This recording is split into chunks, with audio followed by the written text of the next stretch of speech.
Okay, finally fixed the problem.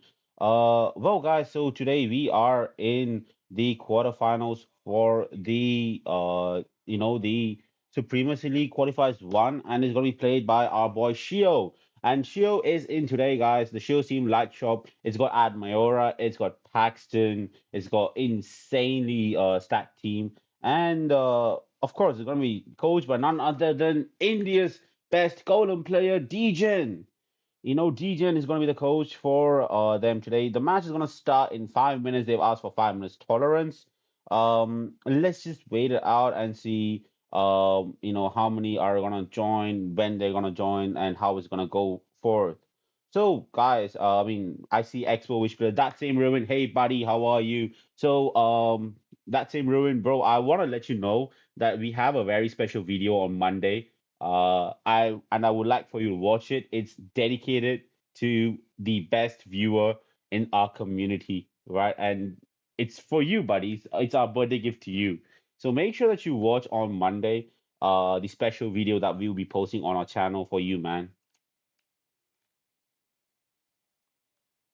All right. So until that goes by, I'm gonna have to do some rudimentary work of essentially um going to Discord and sharing my link for potential guests to hop on to, and can they can chat, they can do shit. It's gonna be fun, guys. It's gonna be a fun stream.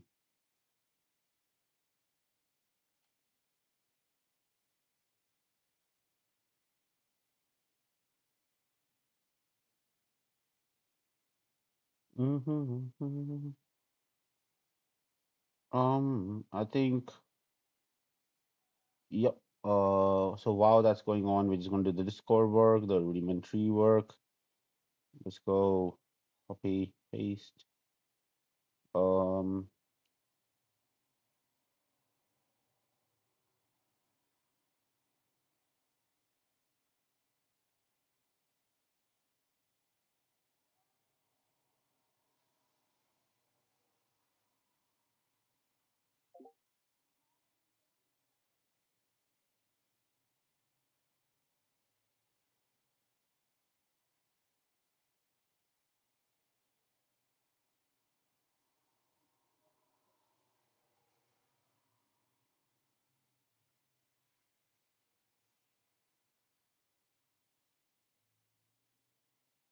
mm, let's just see how it goes. First things first, we have a special announcement. So we will be partnering up with Light Shop in the future collaborations as well. We are gonna be basically we're gonna make sure that Light Shop like ES and Infinity ESI are gonna be the main two Indian teams that we partner up with, and we're gonna also have what do you call it? We're gonna have partnership with potentially we have esports for sure, but we're gonna make sure that we expand it with like the creators of tournaments. We're gonna make sure we host our own league soon so that we can, make the community kind of thriving from what it was. Well, right now the game is not in the best of state. We gotta make sure that we can pull the strings up to make it good again. Paspa has joined, guys. Paspa is also part of Lightshop ES, and Paspa, well, he played really well yesterday. We are gonna watch more from Paspa, and it's gonna be thrilling. The matches are gonna start in 2 minutes, and it's gonna be your sole commentator, one and only Arvind Ark, or whatever you guys wanna call me. My fellow co-host is currently unavailable, and of course, that's not gonna impede the quality of the stream. You're gonna see me talk on about random shit, unfiltered bullshit the whole day. We're gonna watch the matches together. We're gonna see how it's gonna be done, and the end goal is gonna make sure that we have a quality content for the stream when it goes live.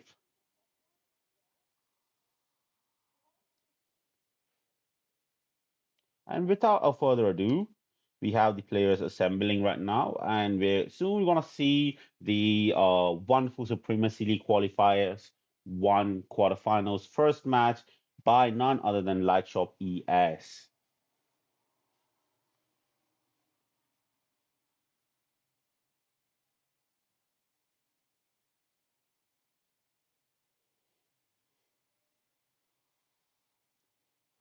Yo, Shio, bro, welcome to the stream. I think more than the stream, buddy, you're gonna have to focus today on your team. Uh, I mean, you can join the call if you want anytime. But I'm guessing you also want to make sure that you take care of the light shop ES. So if you want to join, let me know. Hit me up on Discord. We're gonna set you up on voice.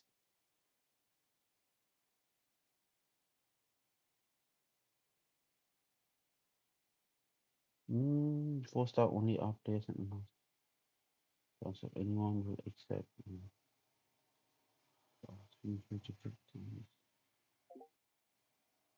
Yep. Okay. So we're gonna have 3 minutes before the set one starts.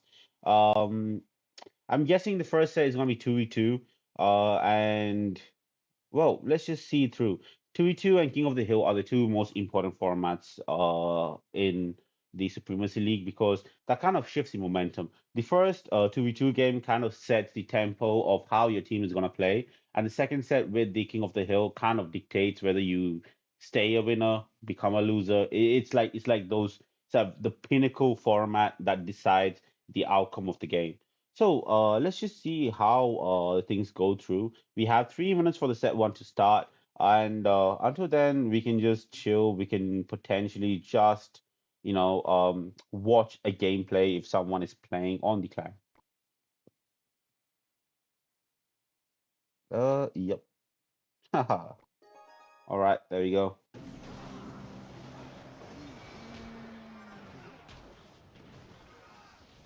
I have a feeling we're gonna see Giant Double Prince today, potentially. It's a very good choice for this current meta. I'm not gonna lie. If bait is prevalent and is still gonna be prevalent, for out of all giant decks, Double Prince might be kind of the most threatening. And that was actually a good balloon ability, if I have to say so myself. Protects the tower from getting decimated. Oh, that's still a huge push. Oh, that was unfortunate. That was unfortunate.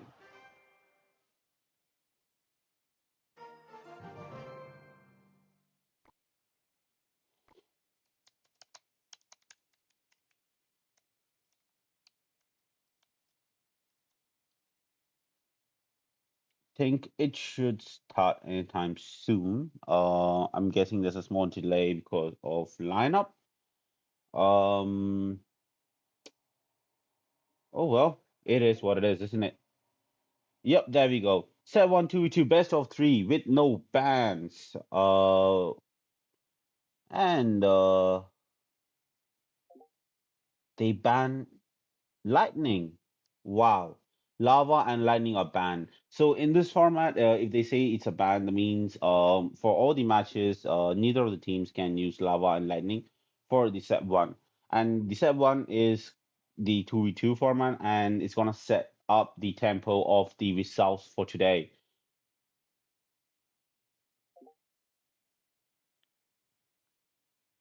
So we have Erbache and Rooney going up against Amir and Nisam. So I'm guessing. Well, Amir is. Well, I'm hoping Latchop wins. That's without a doubt, right? And I'm guessing that there are going to be the guys who be, receiving the request.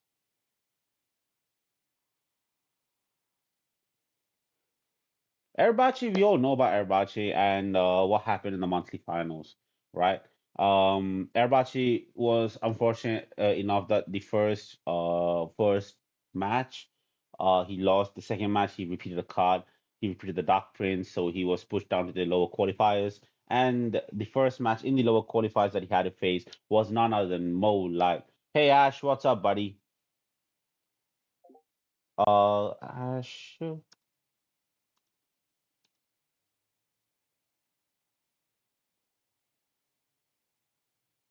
Yo, man, how's it going? Ash, welcome to the stream.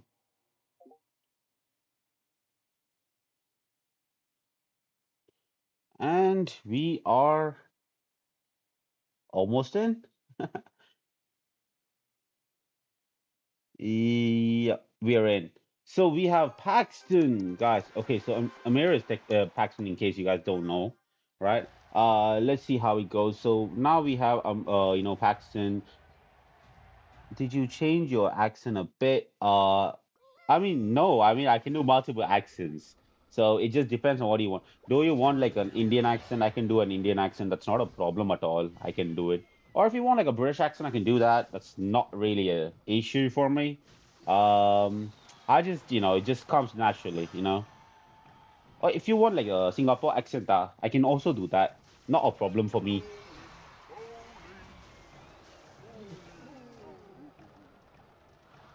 Well, the way I see it, I mean, a no-brainer. Paxton and Nisam are playing well. Giant Skill and Brit Spam. I'm gonna presume, and the second option is also gonna be a balloon, right? I'm guessing. Singapore accent for a match. Okay, that's gonna be quite intricate. Okay, lah, I can do. What the fact is that Latchop ES they have a little bit of control. Like they know what they're doing right now. They're in the damage lead. Well, I would say more like the tempo lead lah.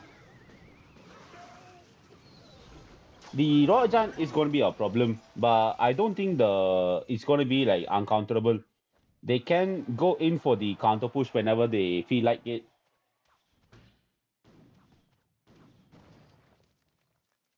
Okay, let's just see what they are doing. More and more, I look at what Paxton looks like. Okay, but more and more I look at it, right? Paxton seems to be playing more of I want to say Loon of all things, right? Because it has well, yeah, British is more classy. I ain't gonna lie, it's more of a classy accent. But the Singapore accent is a very like niche word. Like you get the flavor out of the accent word. But yeah, the British accent is much more like preferable for this. And just as we predicted, it's going in with the loon. Monk is gonna be kind of an annoyance for Paxton right now. Because if I see what I see properly, right, Monk can also potentially deflect the bowler shots, and that's gonna be an issue for Paxton. And unless until he can do, support his teammate with a big push with the Electro Dragon, they're gonna be in bit of trouble.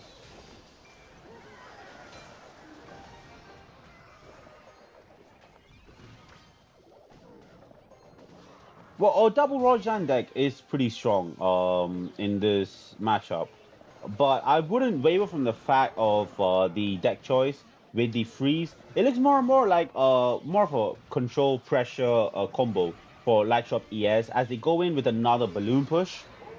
Yo, Cuphill, what's up?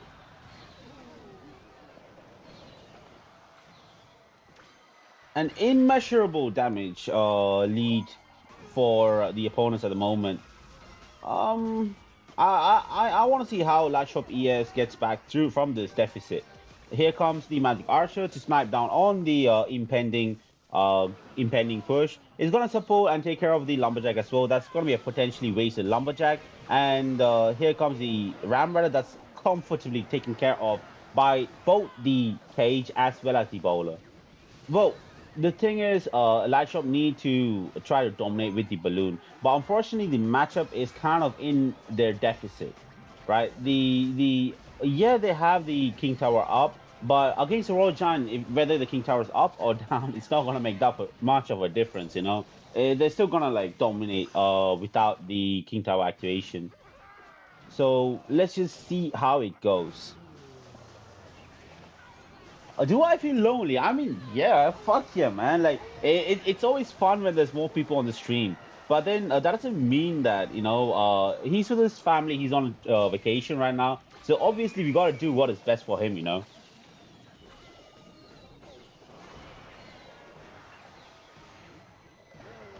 First set might be going in Erbachi's favor. Erbachi and Rooney again with another spell cycle. They're in a very comfortable position, and unfortunately, the match falls short, and the win doesn't go to Lightshop ES. That's quite unfortunate. I have to say so myself.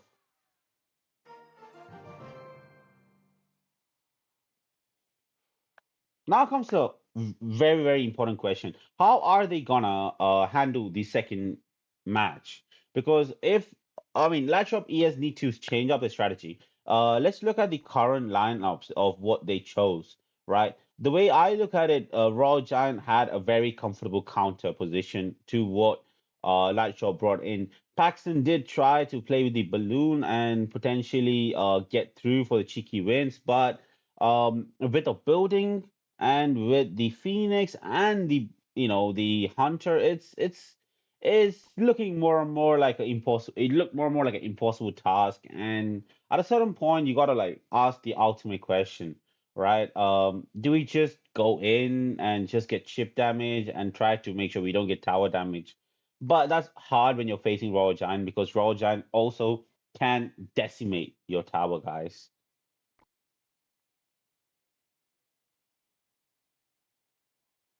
Now let's just wait in. Let's just see how it goes on. I'm curious about the state of the game as of now. They have well, they said in the request we can go into the second match. That's for sure. Let's see how it goes.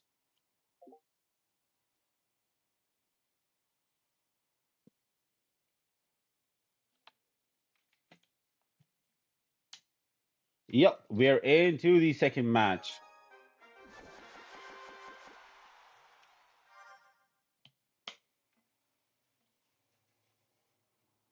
Well, I'm quite curious how it's gonna turn out. Let's just see how it is.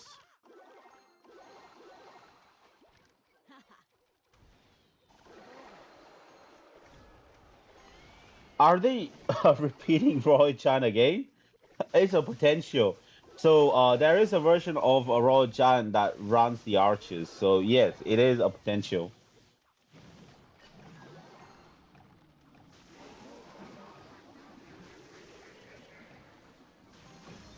Now, we are seeing the new Princess and the Tombstone being played. And the freeze comes through. That's not gonna get a connection. Oh, it does. That was a really good night ability that forces out the fireball, but then the mortar is still gonna get two hits.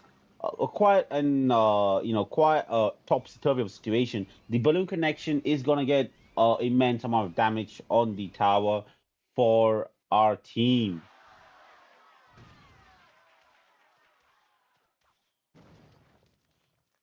Well, the tides may have shifted a bit, but it may be too soon to let out because Erbache and Rooney are playing Mortar, but then the variation they're playing is very, very weird, in my opinion. I'm just curious on how they're going to capitalize on it. And the Hero Tombstone, how does the Hero Tombstone work in the Balloon deck? Yeah, we know it's going to become a tank. That's for sure. That's a no-brainer. But then is that what they're gonna use it for? Six elixir tank and the three elixir distraction. We have to see how it goes through because like the design of the hero tombstone is in such a way that you cannot like utilize both the defensive nature and the offensive nature of the card. It's a very unfortunate thing to say, right? The meta still needs to develop a way where they come up with a strategy in which a win condition defends and then goes in for a counter push, right? No win condition has ever done that in the history of Clash Royale. And fuck you guys if you guys think that P.E.K.K.A is a win con. Yeah, it's not. That was a very good balloon, and we're gonna see the two dragons going in. Inferno Dragon almost going to the tower, but it's just stopped in the last minute by the Giants. And here comes the graveyard. Wow, graveyard, graveyard princess tombstone. What a combo! Freeze coming through, and that's gonna be a lot of damage once again. Momentum entirely in the favor of Bloodshot ES right now.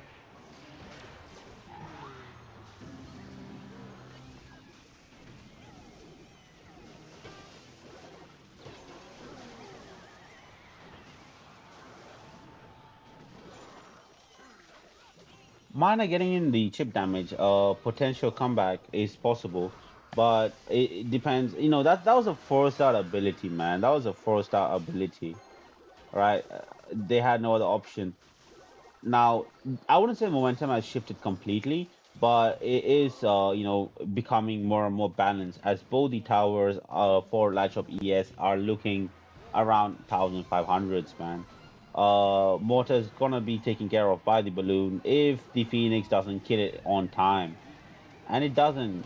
NATO comes in, it goes to the tombstone, and that's pretty much of a clean defense. The Evo Motor, it's not going to connect to the tower thanks to the knight that comes out last time, but the miner is still going to get a lot of chip damage. See, the thing with Erbache and Rooney's deck is that they can get infinite amount of chip. How are Paxton and Venus, I'm gonna get through that. We have to see chip coming through again. Yup, they did it. Just go on the counter push and make sure that you keep going on the offense.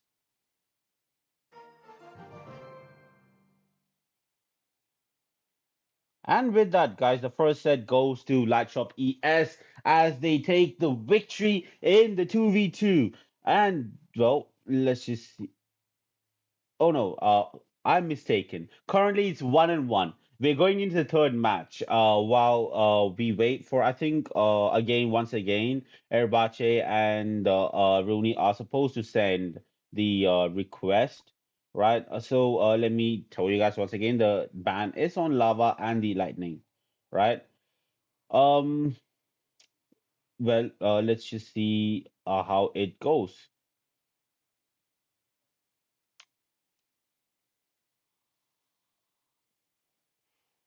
Yo, Clasher, how you doing, bro? I see you changed your tag. They are Harry. What the fuck does that mean, man? Who is Harry? And dude, how come you change your name from Dono to Clasher again, bro?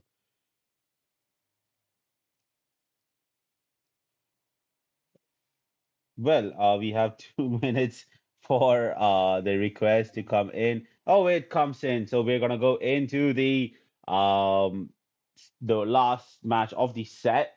Well, they removed the request. That's kind of awkward.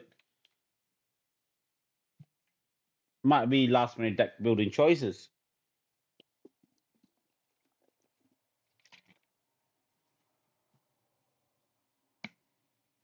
Your real name is Clasher, dude. We know that. Like, I mean, we all know you're Clasher. I mean, I was just wondering why it was Dono CR initially.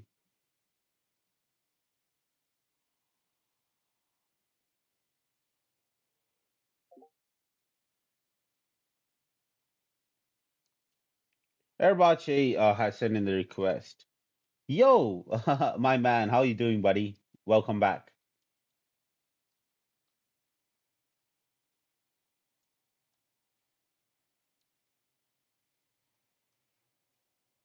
Yep, we know, man. I okay, I have a surprise for you on Monday. Okay, it's a surprise for you on Monday. Just wait. Just wait. Okay, just wait. On Monday, you have a surprise.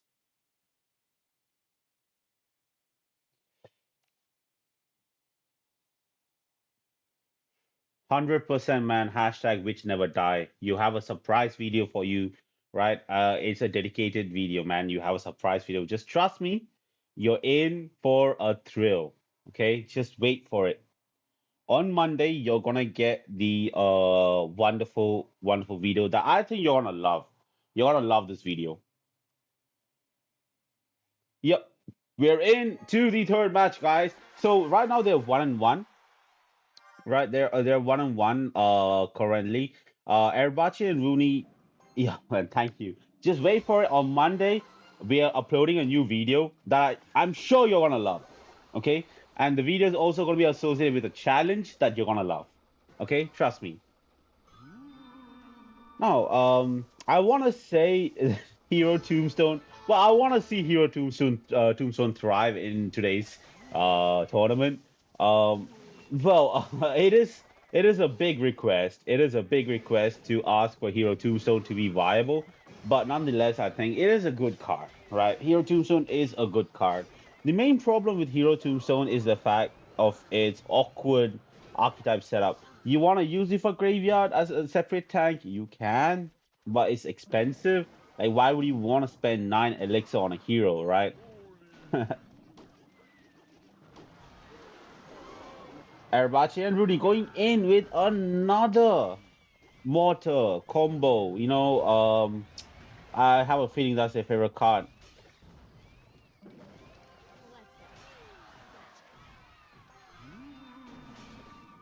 Here comes, yo man. Me too, buddy. Me too. Me too. Yeah.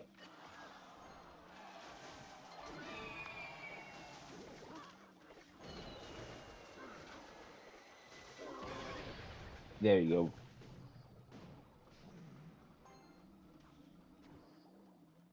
No, no, no. You don't need to stress, bro. Just enjoy clashing.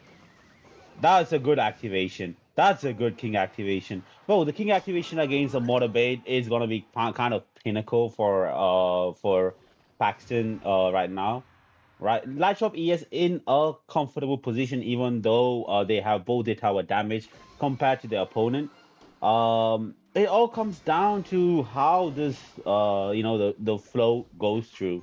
I'm just kind of curious on what they are gonna pull out of the rabbit hat right now. They haven't displayed their win condition precisely. Yeah, they have played the balloon. They have played the yeah, bro. Honestly, you will get expo which meta if the video which I'm posting comes through, bro. If the video I want to post on Monday comes through, we will get expo which meta. Don't worry.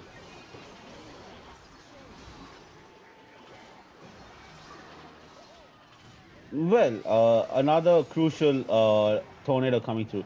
Are we seeing a resurgence of tornado princess combination? That's a big question because in this meta right now, the hero princess has definitively been very strong. Here comes the freeze. Oh, they just love the freeze. That's gonna be heavy damage on the tower as the tower goes down to below 1,000. Hero Princess doing more work, freezing whatever comes in our path, and Executioner also gonna utilize that thing right now. It's gonna wait, it's gonna come in clutch, man. It's gonna come in clutch.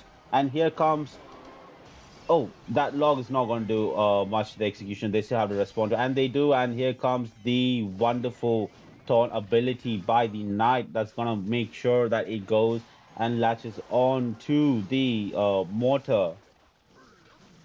Placement of the princess is quite pinnacle, and here comes a little more chip from the miner as skeleton barrel in the other lane goes near the tower and is countered by the barbarian barrel. Here comes the $1 billion question, guys. Is the mortar ever gonna connect to the tower? I hope not. I hope not, mind you. Uh, Video is on Monday. I'm gonna put it through video. Video will be released on Monday. That's for sure, man. I promise you. Monday.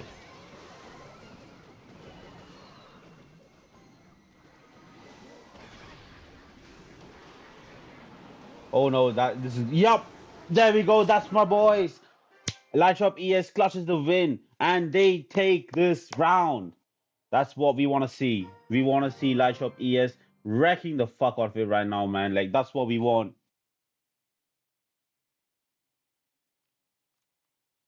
So with that, Lightshop ES takes the first set. Now next comes the very, very critical King of the Hill, right? King of the Hill. Now, King of the Hill format is gonna be 3v3, right? The first team that loses all three of the players lose. Quite straightforward. Now, what are the roster? No, who are gonna play the King of the Hill for Light Shop? We're gonna get the announcement soon. While that is happening, right? There is a kind of a time for like that to be released. Let's just go through the playlist. What decks they played. So we saw Light Shop ES playing a very, very, very different minor poison with a princess deck. Now, it's very unorthodox. Have to admit it myself. Um, Princess with the minion horde for the bait element with the skeleton dragon, and we have the poison log miner and this and the royal ghost. Buddy, don't need to say thanks, man. Like I got you covered. Don't worry about past royals. Don't worry. Yo, hey Arman, how's it going, buddy? Welcome to the stream.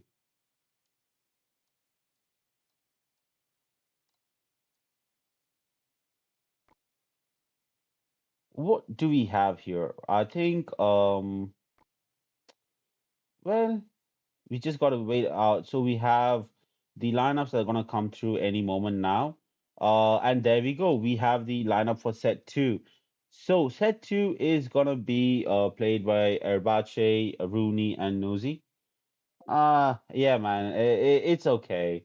Like the thing is, even if there's very less view, we just put the live out on the we just as a video, and the videos collect the views in the long run, so that's okay. For me, if you, it's like I'm gonna watch this, right? You guys can watch it with me, and you can enjoy. I want to commentate. You can enjoy that. It's gonna go as a video, so I mean, it's like you can always watch it back, guys. It's not a problem.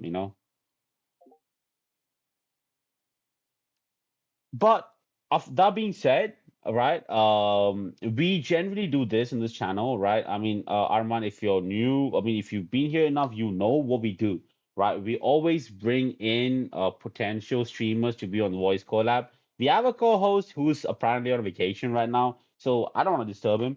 So until then, I'm just gonna be the solo host here, right?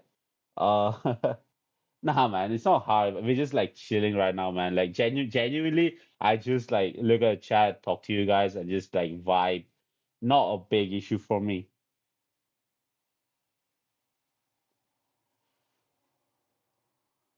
Now let's just see what we have in store. We're gonna have Muhammad Kun. If you're an Indian, right, you know who's the best Indian Clash Royale player, and that's Muhammad. Right, Muhammad Kun is gonna be playing in the first round. Amir, or aka Paxton, and Paspa are the three contestants who are gonna be playing the King of the Hill, right? Yeah, man. Nah. Dude, I know you, man. Like you are a regular viewer. I know you. But why is your logo blacked out? Like, do you have a black profile picture, or is your like thing blacked out? That's insane. How do I do that? Do I just put like, damn, man? Hey, if you're a regular viewer, generally I make my regular viewers my moderators, standard mods. That's like a symbol that you are a regular viewer. That's what we have in this channel. You think 2016 my seven building which deck meta? No way, man. No way. Like that's never gonna work out, bro. Like 2016, none of the decks in 2016 can actually work out right now. Barbarian, very underrated card. Yeah, but that's true, bro. But it's not. It's like it's kind of shit right now. Like the thing is, you gotta be meta relevant, right? You gotta be meta relevant. Like otherwise, it's not gonna work out. And Erabachi seems to be playing the Royal Giant, and Muhammad is gonna. Wait, are we seeing Muhammad playing the Well, he's playing the minor psycho deck with the bomb tower.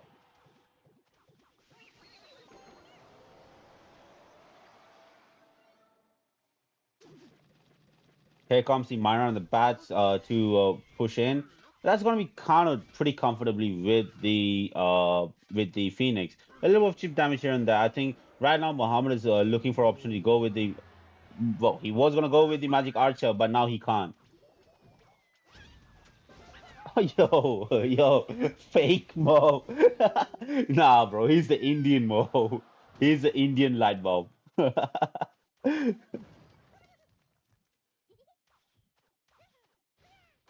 Uh, no, this is actually the real Mo. Trust me, this is the real Mo.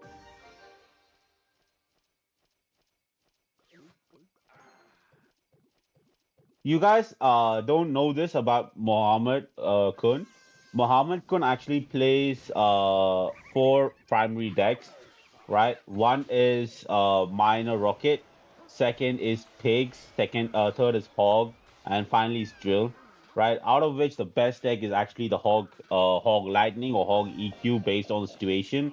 Second is the Piggies. Third is the Minor. Fourth is actually is gonna be the drill.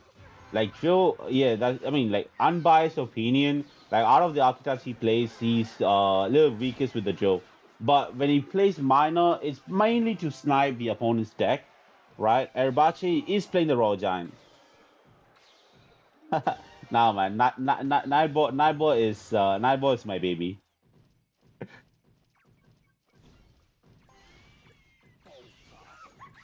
He's gonna go in the monk ability, monk ability is gonna reflect back. That's that was a desperation, man. That was a desperation. Yeah, that was a desperation fallback by the Mighty Mana. He is winning. As I told you that he is winning. Look, when played right, the deck Muhammad is playing can actually counter everything in the world.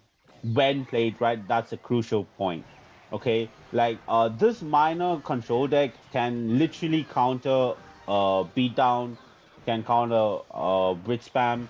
It just kind of comes down to how you play it because the potential to make a mistake is extremely high.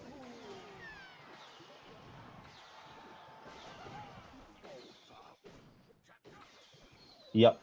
Dude, Mokun is on fire. Like even like last week he played in my tournament in which he went all the way to the quarterfinals. He's on fire right now. And the tournament I hosted, it had CRL pros like playing it. So yeah, no joking. This What's my favorite deck? Yo, first time everyone has asked this. My favorite deck is actually Golem Night Witch. Like, don't judge me. I just love Golem Night Witch. I love Golem Ravage, man. I just find it like really like a wholesome to play it. I don't like the Golem Pump. I mean I play the Golem Pump if the meta needs it, but I just don't. I find it very boring. I create new slang. Rate 1 out of 10. Middle ladder plus Kiddle. Nah, bro. Dude, the slang's not gonna work. You can come up with a better slang for it. Well, right now Mo is in trouble. Triple Elixir, RG are the most dangerous win condition. Uh, Create a new slang, buddy. Kiddo ladder sounds kind of dangerous. It's like on the borderline of kind of bad. You can create a new slang for it.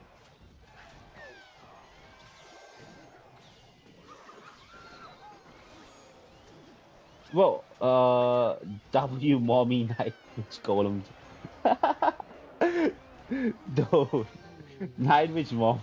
Night Witch is the best guy. I mean, out of all the witches, I think Night Witch is I would say Night Witch is my favorite, like out of the three witches. And whoever is Mother Witch, I kind of find them sus. Well, while we yapped on, Mo played insanely well. Mo wins this match. With As I said, Mo didn't flinch back and he takes the first round. That means Mo is going into the second match, and well, Mo going to second match. I know we all can make a prediction. I want to put out a post here, right? Let's make a new poll. What he's gonna play in KOTH? What is Mo gonna play? Pigs, hog, drill. Let's go. Your predictions are gonna be the pinnacle. What do you guys think Mo is gonna play? Is he gonna play next with the hog? Is he gonna play with the pigs? Is he gonna play with the drill? That's for sure.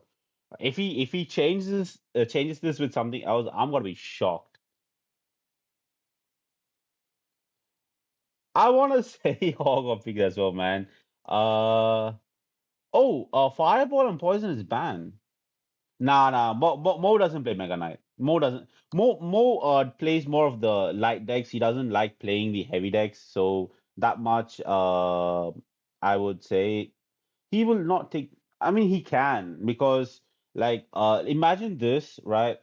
If people don't want to take risk, so your opponent knows that you won't take a risk, and if your opponent brings something, you're fucked.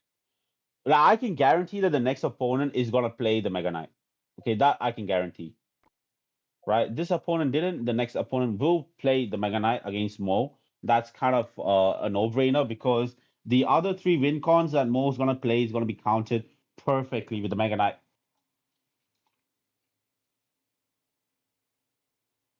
Mini Mega Knight Spirit Hut. Buddy, Mini Mega Knight Spirit Hut. What the fuck is that? Dude. What? I mean, how does that work? Like, how does Mini Mega Knight Spirit Hut work, buddy?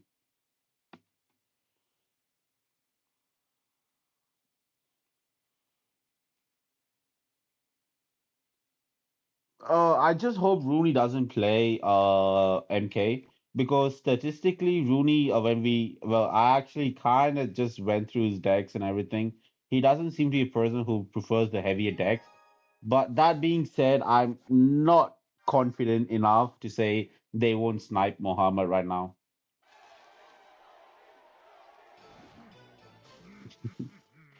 Yo. Oh my God. Shit. Okay, okay. Mohammed is playing the hog. This is gonna be a problem. Oh no, Mega Knight. Dude, I'm telling you, my predictions are insane. My predictions are insane, man. It's this is the Mega Knight deck. It's a Mega Knight Hogs. Or is the Mega Knight Miner? Oh fuck. Matchup advantage for Rooney right now. Yep, there we go. Yo, call me the GOAT of prediction, guys. Call me the fucking GOAT of predictions. Right? Didn't I tell you guys that the opponent is gonna play Mega Knight? Like, screw it, man. I called it. That's a good activation, though.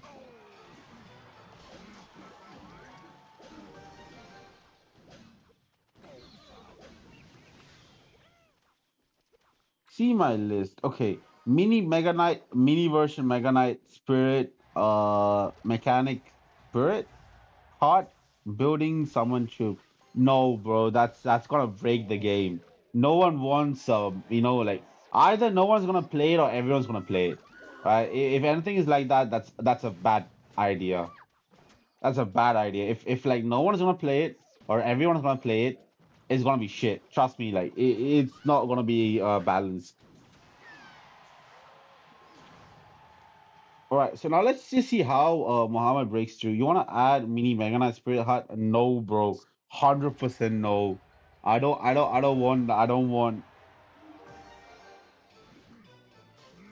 No, Rooney doesn't play heavy decks. Okay, so definition of heavy decks is any deck above 4 elixir. Okay, it's defined as anything above 4 elixir. Like Mega Knight decks are not exactly like heavy decks.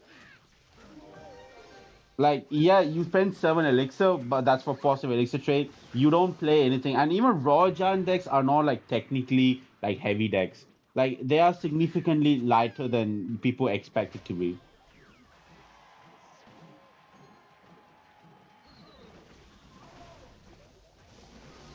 Damn. The lightning as well. I mean, okay. So right now Mo needs to find a way to make sure the hog doesn't connect tower and like skips out.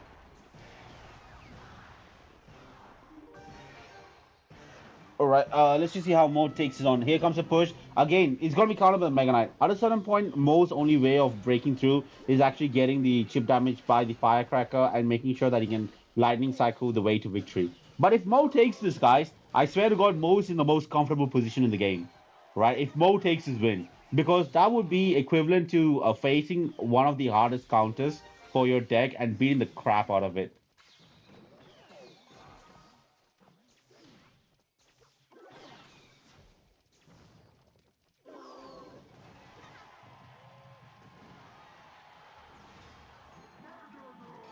All right. Here goes the Mega Knight in the lane. So of the Mighty Miner, Mo is gonna keep the Mighty Miner in the same lane. Tesla, early Tesla coming through to make sure that there is not gonna be any problem with the Hog Rider. But the Tesla is gonna be sniped with both the Tesla by Rooney and the Magic Archer. Rooney is currently just gonna focus on using the lightning. The Hog is gonna. Oh no, no way, man, no way. The Hog is not gonna get a hit. Even if he gets a hit, it's in the weaker side tower. Uh, I have no idea why he did what he did. Okay, I genuinely don't know why Mo did what he did over there. Right? They're basically like exchanging lightnings at the moment, but the tower damage is slowly like reducing, and it's going more and more in the favor of Rooney at the moment. Rooney is putting on the pressure with the Mega Knight and the Hog Rider coming through. A Hog Rider by Mo that's going to be taken out by the Tesla. The fact is, the Hog Rider needs to break through both the Tesla and the MK. That's dangerous, man. Dude, I hope Mo wins. I hope Mo wins. He needs like right now, the log comes through. Lightning comes through. Mo takes it. Mo takes it.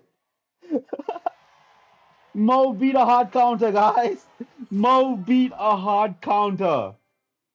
Mo fucking beat a hard counter. That's what we want to see. That's exactly what we want to see. Now with that, Mo Kun has beat the first two players from the opponent. Light Shop is looking at a beautiful position, guys. Like fucking shit. No, they couldn't have asked for anything better right now.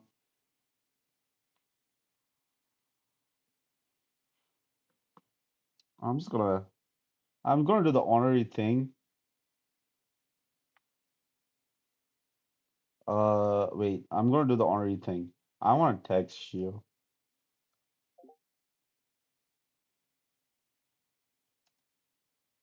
Who is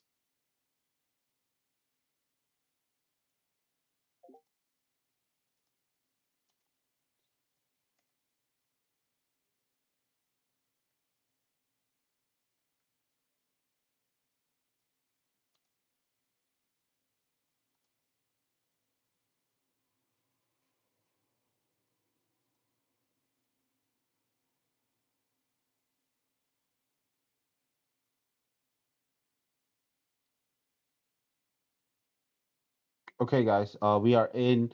Well, now I'm curious how it's gonna go. Right. You want to add this card, Robot Giant. Okay, let's just go into the next match first while we watch. Okay, you want to add this card, Robot Giant Expo, rarity epic, health similar to a Goblin Giant, damage per second similar to a Ruined. Uh, buddy, like, like is that a win condition? Like, can you like explain on the idea? Right. Okay.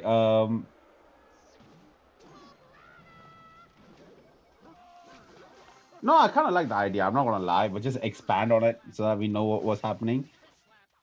Mo is on the roll once again, and this time he's going up against a hog. Well, he's definitely going up against a giant skeleton. It's either the giant skeleton or the Mega Knight coming through. There's no other second option for that. Muhammad playing with the minor rocket. No, actually, I like this idea of the robot giant expo. I'm just curious how it would work. Like, like is it like gonna get damage like expo from behind, or like behind the bridge, or how do you play it? No, no, no, no, man. Like previous match, we thought Mo was gonna lose, but the thing is, look at the fact, man. Like everyone knows Mo is gonna play something, and they're just like sniping him with the hog. I mean, the Mega Knight, man. I kind of, oh, dude, this is so unfair. This is, yo, that need. Oh damn. I think Mo kind of overcommitted on this right now. Mo kind of overcommitted on this right now.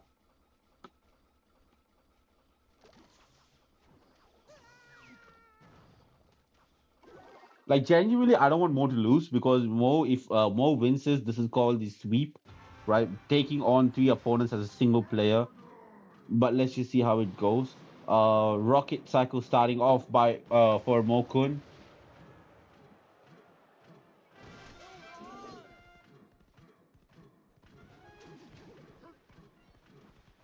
No, I wouldn't say the rocket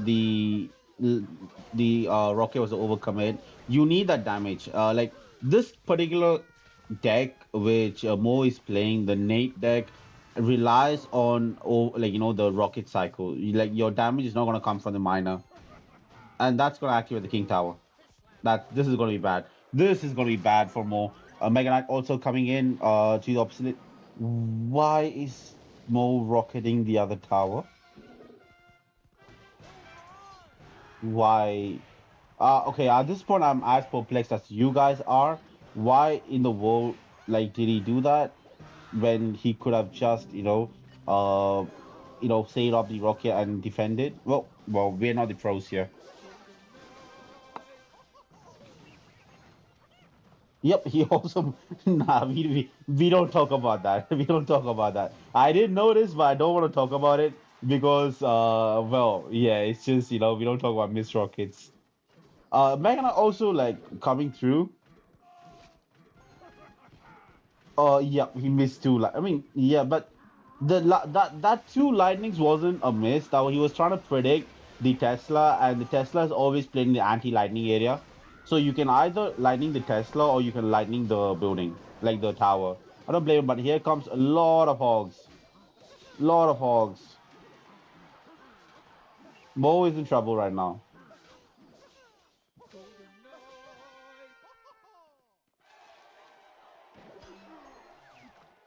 Um, I mean, Mo is in a huge trouble right now. He's lost the damage lead, and he's going again with the rocket. He's again going in with the rocket at the like. I mean, I mean, at this point, I have no clue, man. Like, he could have stayed on the rocket. He could have saved the rocket and gone in on the other tower that was significantly weaker, but he isn't.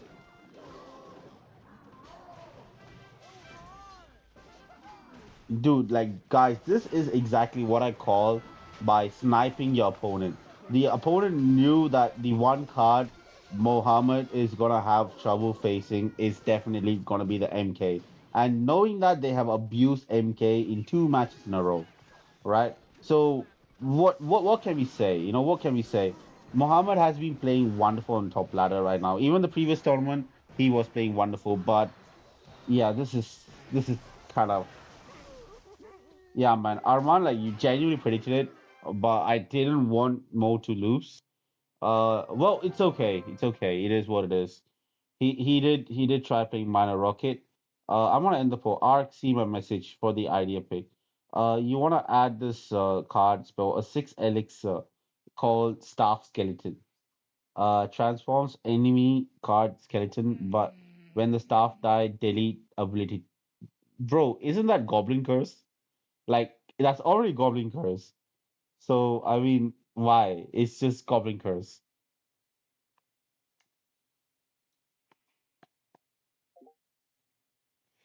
With that, we are, I mean, I don't know what to say, man. Mo couldn't. So now he's gonna go into Paxton's hand.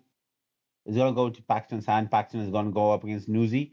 One thing you guys need to know is that Newsy was also featured in this channel. When he played in one of against the V Sports, right? Against V Sports, we have a replays of him.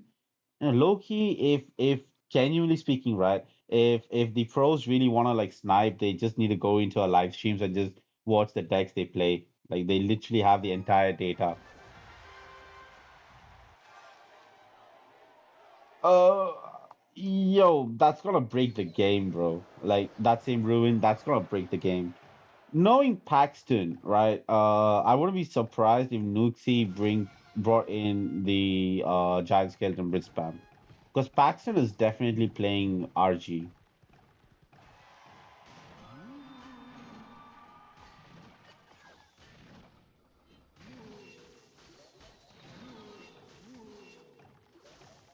Oh, I have to, bro. I have to improve. Thumbnails, I have an editor for it. The live streams, I mean, like, I just have like a standard thumbnail. But for the videos, I have an editor who does the thumbnails. I kind of have to work with him on that.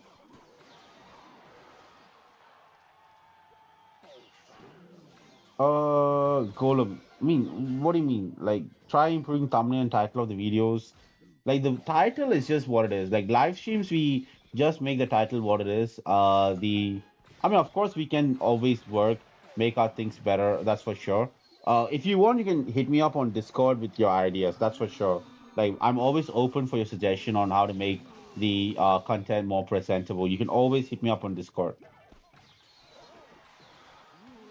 And no, Paxton isn't playing Graveyard.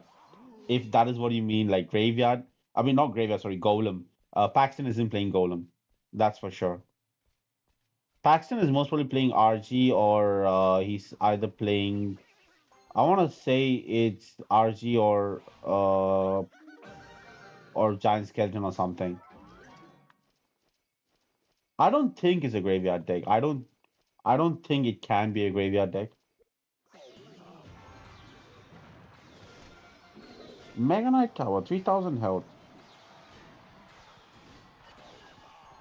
Use chat.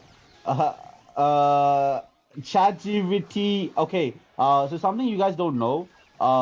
Whenever like a video is run through on YouTube, it actually like we need to like it's read by the algorithm to see whether it's like AI generated or whether it's human generated from the thumbnail to the content to everything.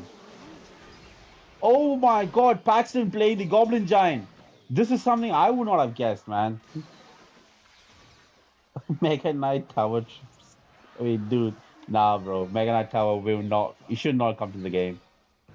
Dude, this is quite weird. Like seeing the giant goblin giant coming into the game at this stage is kind of interesting, to be honest. Goblin giant in this meta is very weak, right? Because everything can counter goblin giant, and it doesn't have enough damage output to justify the cost. Here comes the pigs by Newsy. The mother witch is gonna do enough work, but it's not gonna prevent so much of a damage. Magic Archer is still gonna align. Magic Archer needs to die soon, otherwise he's in trouble. Magic Archer is taken out by that one Zappy. Paxton is at a huge damage deficit. Newsy is looking like he's gonna take it home right now. Potential reverse sweep by Newsy. Let's just see how it goes.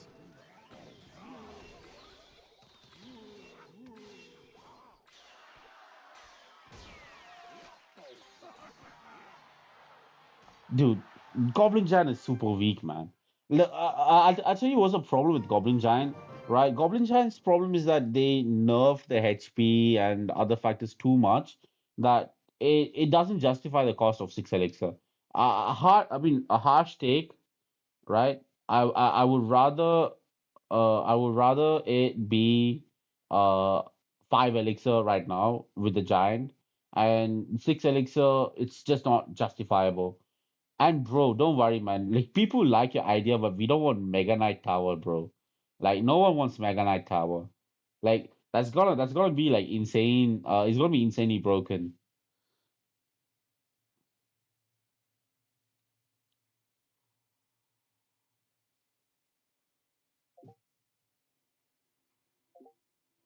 And plus, if it doesn't attack the air troops, how the heck are you gonna counter the balloon? Like balloon will be broken in the meta, and we don't want hero balloon. Hero balloon is super strong. Like those who are in mid ladder don't know the power of hero balloon, right? If you guys like genuinely see like top ladder gameplays, you would realize how broken hero balloon is.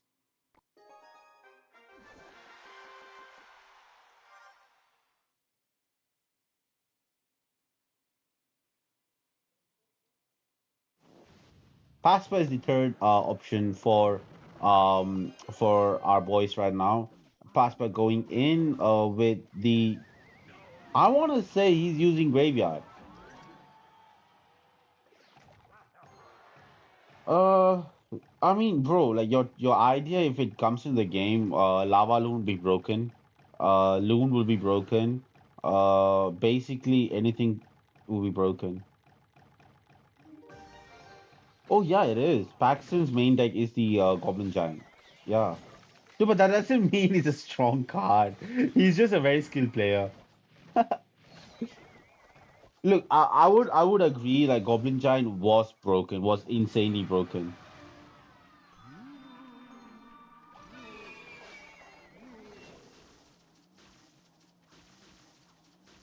Today you guys are gonna see the power of Hero Balloon in this matchup because literally speaking, Newsy has nothing for the Hero Balloon, right? Because if he's gonna rely on the Zappies are gonna be crushed by the Hero Balloon.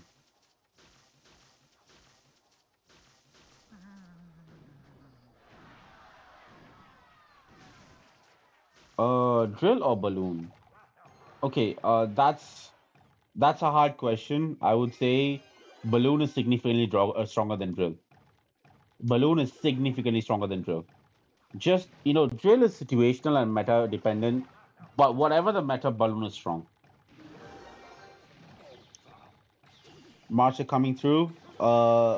It's gonna align. I think Paspa just kind of messed up the cycle or the place. Otherwise, in this matchup, Paspa must be taking the lead right now. The Giants in the bomb gonna take out the Magic Archer. Here comes the Skeleton Dragons and the balloon coming through right now. Oh, these zappies. Dude, I'm not gonna lie. Newsy is playing like a pro right now. Right? Newsy is a pro. Who am I kidding? Newsy is like mitigating so much of damage, and here comes Pastor with the desperation offensive push in the opposite lane. That's gonna not work out properly because here comes the giant skeleton to block the giant skeleton in the bridge. Magic Archer still gonna do work, and the miners forced out for the Magic Archer. Magic Archer just gonna jump back. Passport with the last second desperation balloon. That's going to be Vines down right now. There we go. Vines coming through, and that's game set two. Unfortunately, well, that's unfortunate, man. Light Shop lost the set two. So this kind of brings in okay. Before we go into the third set, building a Clash Royale castle. Building you can use troop. Cost two elixir, health, die lightning. Rare rarity. Bro, that's you just want a building berserker. I mean, yeah, that kind of works out, but then it's gonna be abused in 2.6. Like if it's a building that's very cheap, I would literally say like 2.6 just uses the cannon because cannon is the cheapest building they have. But that might work. It might make 2.6 overpowered, but it will definitely work. Building use range troop. I mean, you can. I get what you're saying. Like you can play the building and you can play a troop inside the building in which they act as the range troop that deals the damage. But then if you do that, you're protecting the musketeer while also having a building. Like 2.6 players don't want the musketeer to cross across the bridge.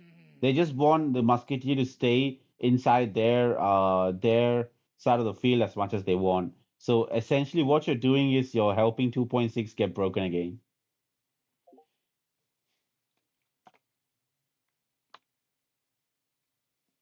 No one is playing your favorite deck. No one will play Golem Knight Witch, bro. I can guarantee you that no one will.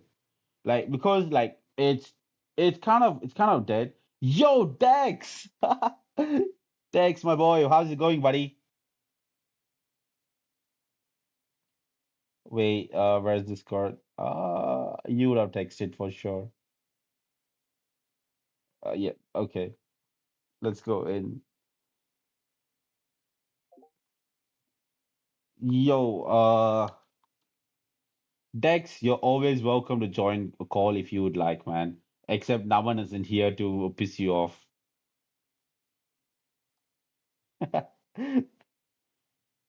I play full countered arc deck. Yeah, he does. I low-key expo which counters golem. Not even kidding. Yep, if I get free, I'll join. Anytime, bro. Just hit me up on DC and you can join. Until then, you can enjoy the show. Right. So right now, it's going in to the 3v3 best of one. Oh, currently you have stream? Oh my God. Okay, okay, that makes sense. I'll join you in your stream once this match gets over because I will like I will have some buffer time before the second match starts for the Supremacy League.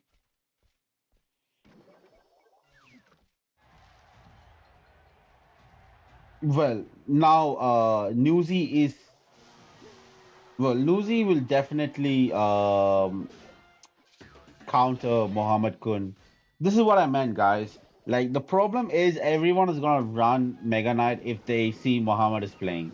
Like you need some sort of restriction to make sure that this doesn't happen.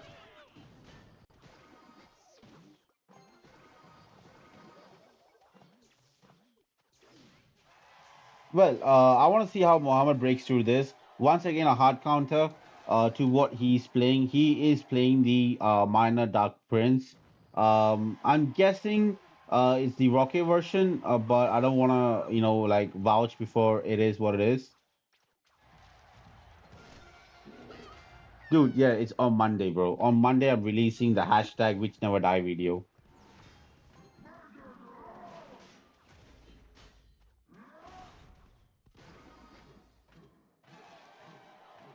Let's see how Muhammad goes up against the Mega Knight right now. So, well, the Mega Knight is going to be a problem for him. He has to go in with the Goblin ability. No, he can go in. Oh no, he misses it. Oh my god. Oh my god. Yo, Dex, you called it, man. It's Newsy, by the way. Yeah, but yeah, you called it. You called it. That's heavy damage that Muhammad can't come back from right now.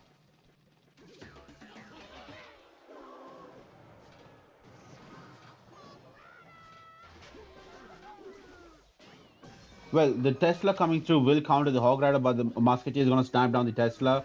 And the Mega Knight is still healthy enough to go in. It's going to be stopped by the Ice Spirit, but that's not going to be enough. And forcing out the Miner on the defense. This is going to be brutal for Mohammed right now. Mohammed has to play the Log and the Goblins to counter, but the Mega Knight is just going to walk through, right? It's just going to get closer to the tower by the every second. Tesla, it's not going to be enough when he decides to go with the Hog Rider. Hog Rider gonna not bypass, but forcing out the defensive rocket and the log, and still the tower gets connected. Oh my god. This is brutal. You want to add this Clash Royale card. Card name buff. Cost 6 elixir. One of your cards get more health, damage, etc. Rarity legendary. Uh, I mean, like, why can't I? That's just heal spell and the Ruin Giant. Like, and both of them suck, dude. That's basically what you just explained is Ruin Giant plus heal spell. Well, the opposite lane pressure is not going to work out as the Mega Knight also coming through. Both the towers are extremely low for Mohammed Kun right now. Tesla coming through. He's going to be chopped down by the Mega Knight like it was fucking nothing. Lightning also down. Mohammed needs to do something to bring the MK down. But the Hog is on the tower.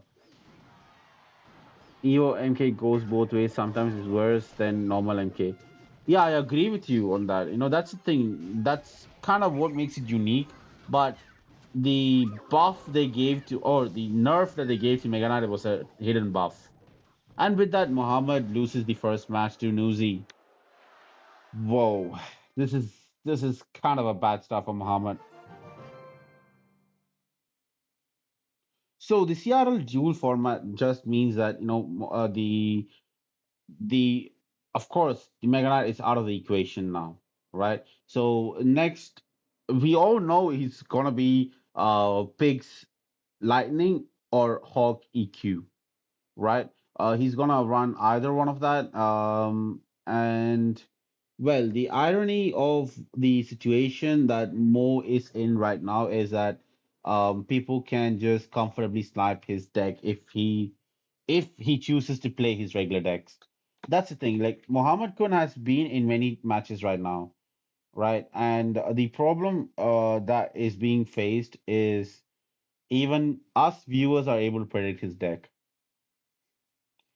That's kind of not a good situation you want to be in.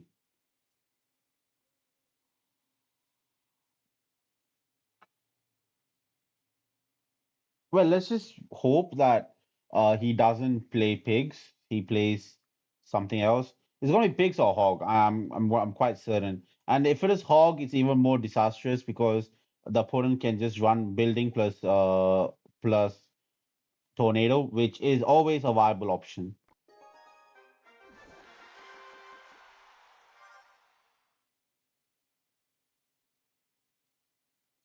Yeah, bro, I kind of like the buff card, but it's just two mechanics that already exist in the game.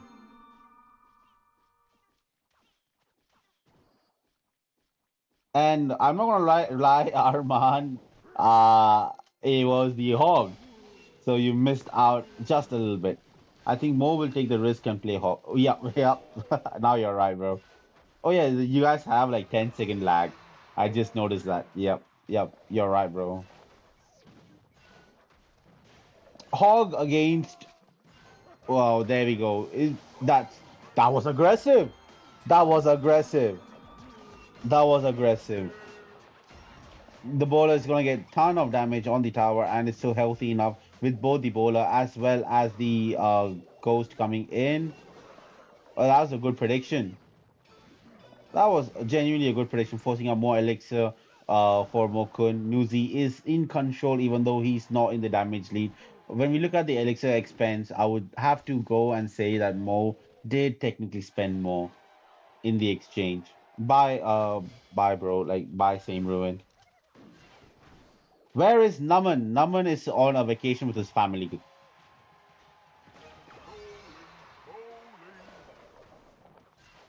Well, here comes the bowler attack once more. I'm guessing that he's gonna go with the bowler ability, and Mo is gonna have to wait and go with something.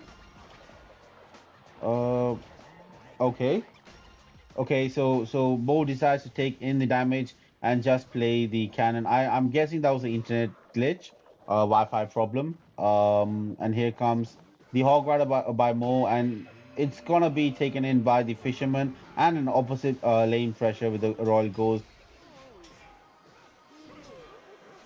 Oh, Rishabh, bro. I mean, you can say for the stream, bro, if you like. Yeah, Mo will win 80%, 100%. Mo is in control. Not 80%, 100%. But it all comes down to one thing: Draw Chan in the double elixir. As long as Mo doesn't overcommit, he gets to win. He has 30 seconds to show that he's not gonna overcommit and play this through. Ghost is gonna come out for the support, and here comes. That was a very smart skeleton.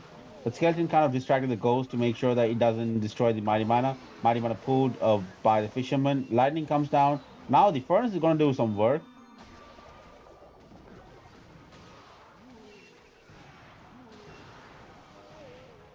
And that's gonna be game. That's gonna be game. Mo wins the second match. So now currently we are in 1-1, right? So this is a set of three. So it's a set of three. Whoever gets the next win takes this entire set and the match, and they will be qualified for the next round. So let's just wait for it. Let's just wait and see what they are gonna play. Any guess, guys? I mean, dude, Arman, you've been on the point with the guesses. I'm gonna say Muhammad is gonna play the pigs. Oh nope, correction. He's gonna play the drill. He's gonna play the drill because Barbarian Battle is out, Log is out, Snowball is in, Poison is in, right? He's gonna play the Goblin Demolisher, right? So everything is looking set up perfectly for drill right now.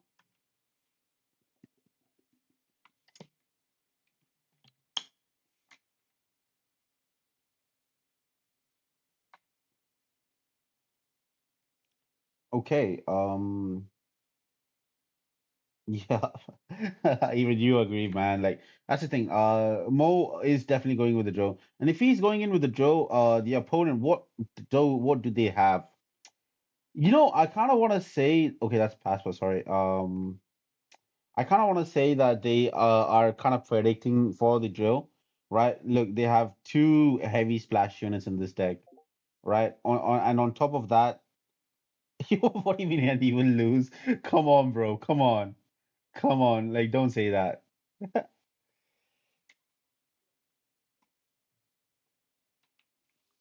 Don't say that. There is a chance he would win. Let's go in.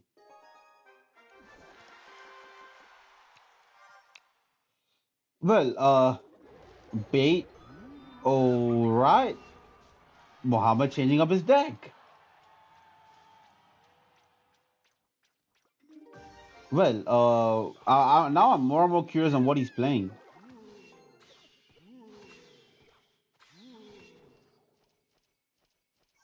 Oh, he's playing the pigs. He's playing pigs lightning.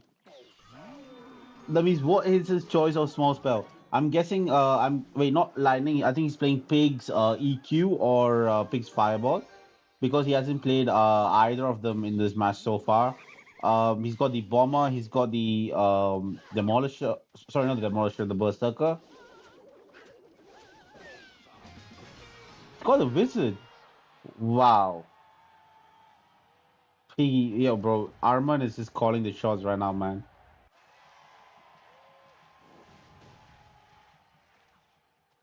This this is the first time I'm seeing Mohammed playing this particular deck. I'm not even gonna lie. I've never seen him play.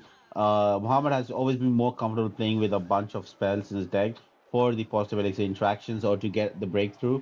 The more and more I look at it, there seems to be no spell in it at all. I'm guessing there's gonna be a fireball in it, otherwise it won't make sense. And going up against bait with no spells might be kind of risky. And the way I see it, Nuzi also is playing. He's playing the classical bait deck. The final card is the well, I'm gonna say it's the rocket or the building. But if it was a building, he would have played that ages ago. So I'm guessing it's either a rocket, right? It's gonna be a rocket. The bomber is gonna do good work on the Valkyrie, and he's got the King Tower activated. That means he can just play the troops for defending the goblin barrel.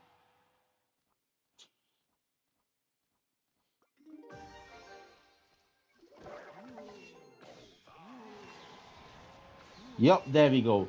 Exactly what we said. A fireball coming in for Muhammad.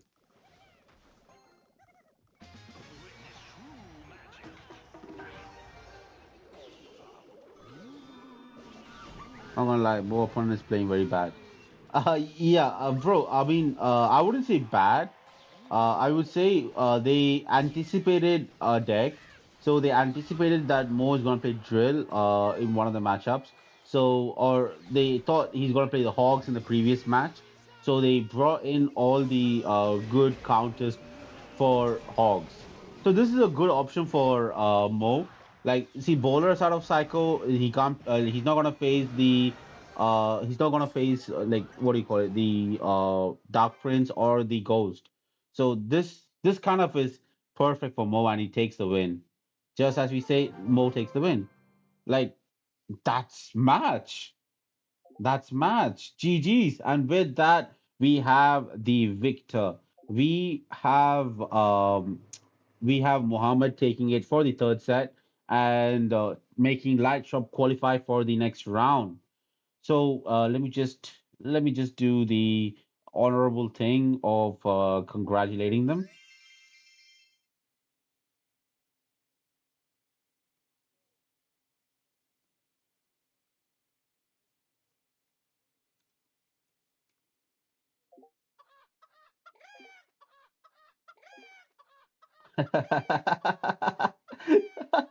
Now just comes a BM. So guys, thank you for watching. The stream is still gonna go on, but I'm gonna be offline for a bit because I'm gonna see the register for the next match. The next match timing is approximately in let me just check it out. So the next match is gonna be in 20 minutes, right? So in 20 minutes is going to be Extreme versus TF. You guys can definitely join. Please do join for the stream during that time. So for the next 20 minutes, I'm just going to like do the back end to make sure that I join the clan that they're in and everything, make sure everything is set up or basically I can do it on the stream with you guys right now. It's not gonna be a big issue.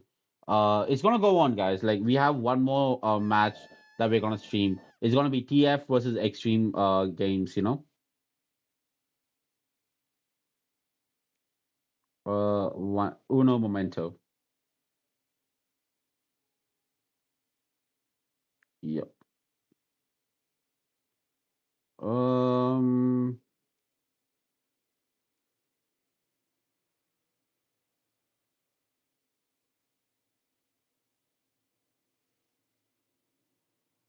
All right. I think that's done.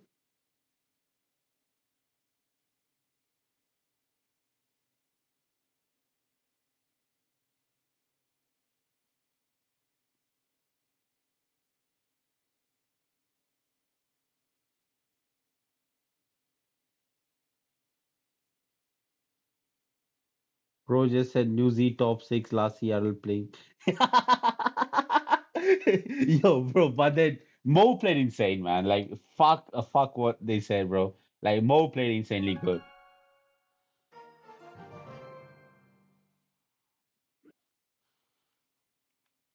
We're into the next clan. Next match is gonna start in 20 minutes.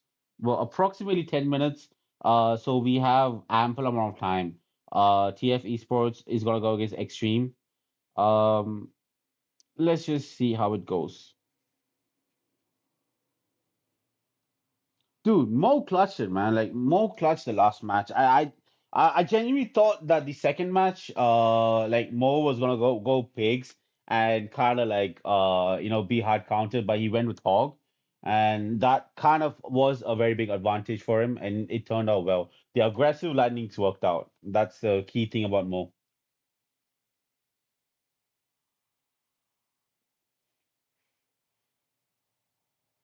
Wait, uh,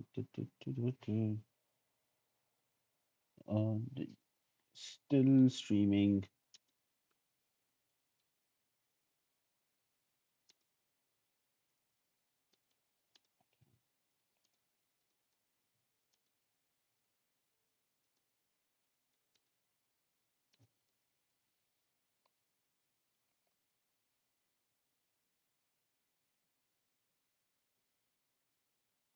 Both of them played well.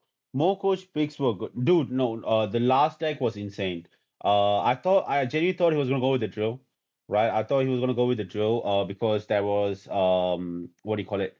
There was snowball and poison still left. So, but he made the smart choice of going hogs because all the hog counters were exhausted. The only good counter left was probably the bomb tower and the what do you call it? The spells or the NATO. So yeah, I mean, knowing that going in with the Hawks the last match was insanely smart. And I'm not gonna lie, the hero wizard and the bomber pick was insane. It felt as if like they picked the right cards to counter bait. It was as if most coach, I'm guessing Degen, not 100% sure. I think it would have been Degen chose the right cards for Mo to play in the last match.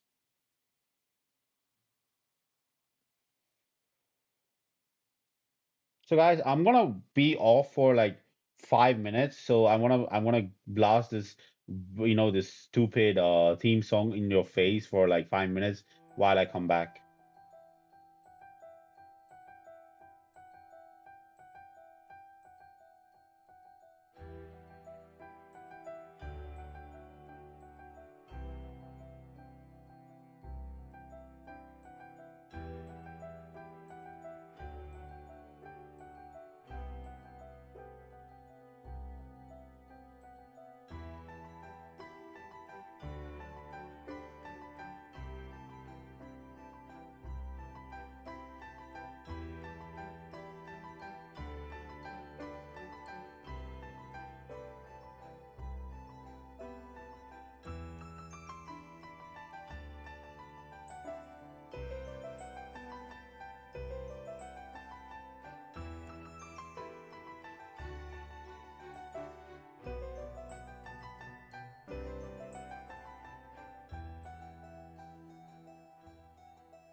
All right, guys, we are back. We are once again back with the next set of matches.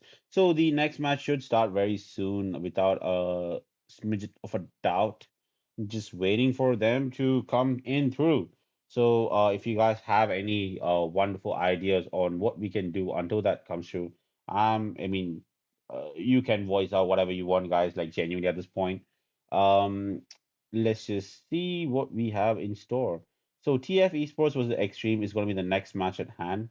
TF Esports are well, they played really well yesterday. They won against Infinity SI. So we have to see how that goes through today. I'm just gonna do the honorable thing of going through the chat to see if I've missed something out.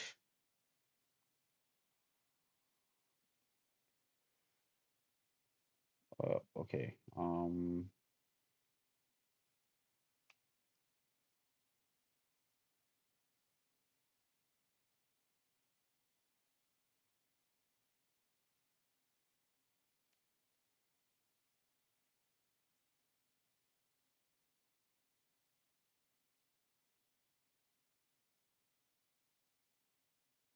Okay, let's go Storm.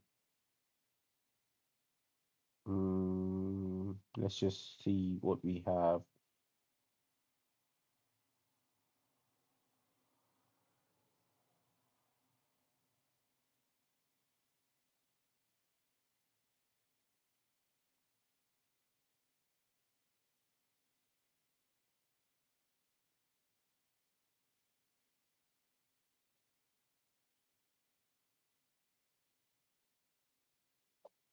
Oh no, we definitely could not watch that match.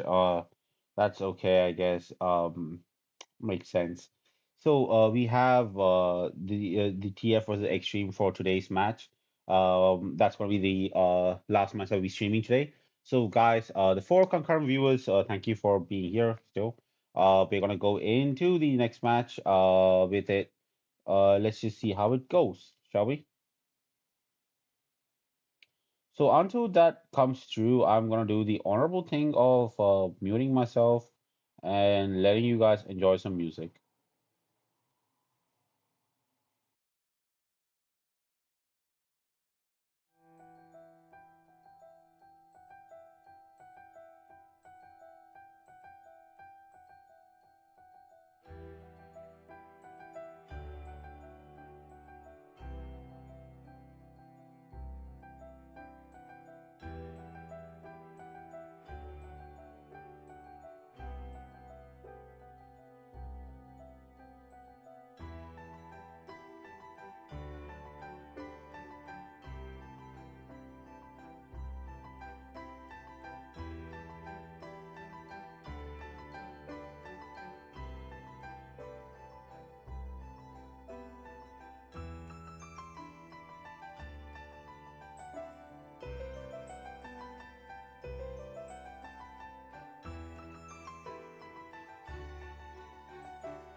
All right, guys, we are back. For those who have waited for the stream to start, thank you all for joining in, and we are back with the new match. I just got the confirmation that the match is going to start in 3 minutes, which means we are going to start the preparation for the thing. It's been announced, all right? So it's going to be TF Gaming versus Extreme, and we have the 2v2 starting with Augustine and Tiago. And the bands are going to be Lava? Yep, it's gonna be lava.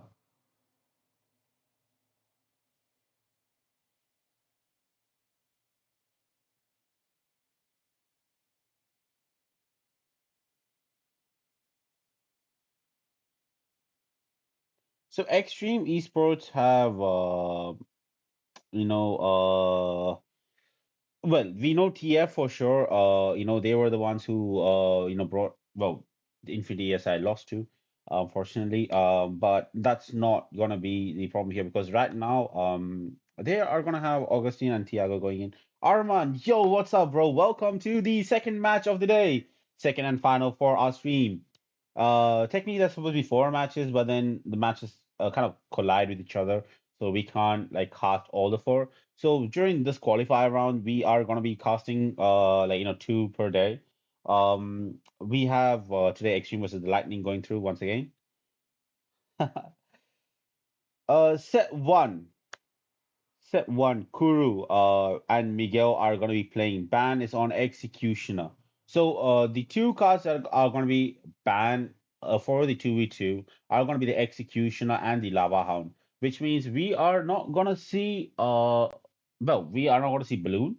We are not going to see, we can, but we're not going to see the Lava action with the Rune Giant. The decks are going to be more of the splashy decks. I'm presuming we're going to see a lot of bait. We're gonna see a little bit of drill. We're gonna see a little bit of the what can I say? What other win conditions are there that are quite threatening?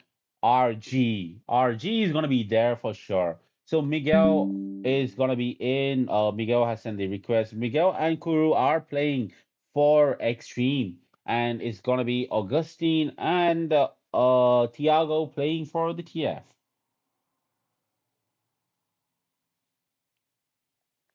2 minutes have the like MK is allowed. Yeah, MK is allowed, but then MK is not a win con, like fairly so. And in 2v2, you genuinely want to have a very threatening win con, so we can potentially see Ram Rider. Like Ram Rider is more prevalent in 2v2 than in 1v1, right? So that's a high possibility that MK is going to be there with the Ram Rider and the particular deck that we all know of, is going to be there. That's kind of my guess. Um, okay, so 2 minutes for them to join.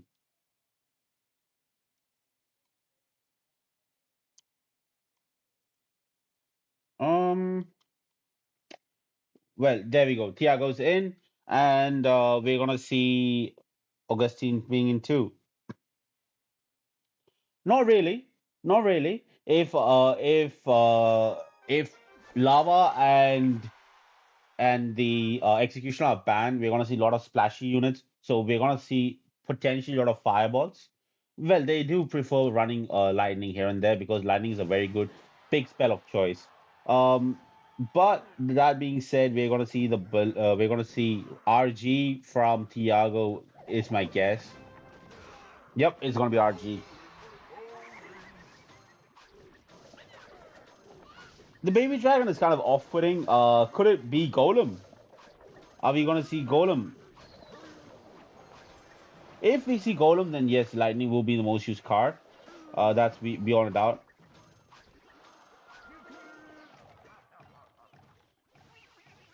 Yep, the giant skeleton coming through. Giant skeleton, lumberjack, the barbarian barrel hero, and the electro spirit. I still am not able to decipher the win condition. I'm gonna guess this is gonna be either a balloon or a potential bridge spam. On the other hand, Miguel and Kuro, they themselves are playing bowler with the archers. more and more. Yep, it's gonna be Golem. Finally, Golem is on the field for Kuru at the moment. So as predicted, Thiago and Augustine are playing the RG. If they are playing the RG, the most probably the last card, as you predicted, my friend Arman, is going to be the Lightning. And if we look at the deck played by Kuru and Miguel, the final card will potentially be Lightning as well, and that Fisherman is going to activate the King Tower. Golem in 2v2 is kind of a high risk, high reward card where either you're going to get hard counter or you're going to be winning the game. And the way I look at it right now, they are winning the game.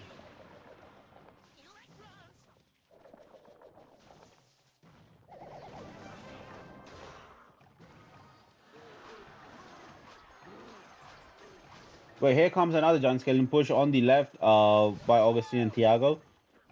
TF need to build up a big push. TF haven't reviewed their win condition played by Kuru. They should, actually, not even kidding, they should play Joe. Double RG in the lane, both at the same time, it's going to do heavy damage, and that's going to take the tower. Spirit Empress is going to be quite annoying for them, but she is not. Well, that's just 16 seconds on the clock. Unless and until Miguel and Kuru are able to do spell cycle right now, 16 seconds is going to be nothing because the Fisherman, we know for sure, Fisherman's going to come down. They're going to be playing the. Oh, they prefer to go on the attack rather than defend. Cage comes out and it's gonna retarget the Raw Giant onto the King Tower with the Nado, and that's gonna do a little bit of clearance. But the Golem is still healthy. Golem is gonna break in the King Tower, causing more damage for Miguel and Kuro at the moment. In this match, I have no clear favorites, so I really don't give like two rats as who win. But that being said, I do want Miguel and Kuro to win because they are playing Golem, and well, I'm a petty guy. I support Infinity ESI. I would definitely want the person who beat my team to technically lose. Bowler is gonna walk into the bomb. That's a very interesting bowler placement. I think he missed it by one tile for the bowler to go into the next lane. They need a Nado. Nado comes in. Nado retargets everything to the King Tower. The Giant Skeleton is really close. Is he gonna blast on the King Tower? No, it doesn't. They narrowly escape.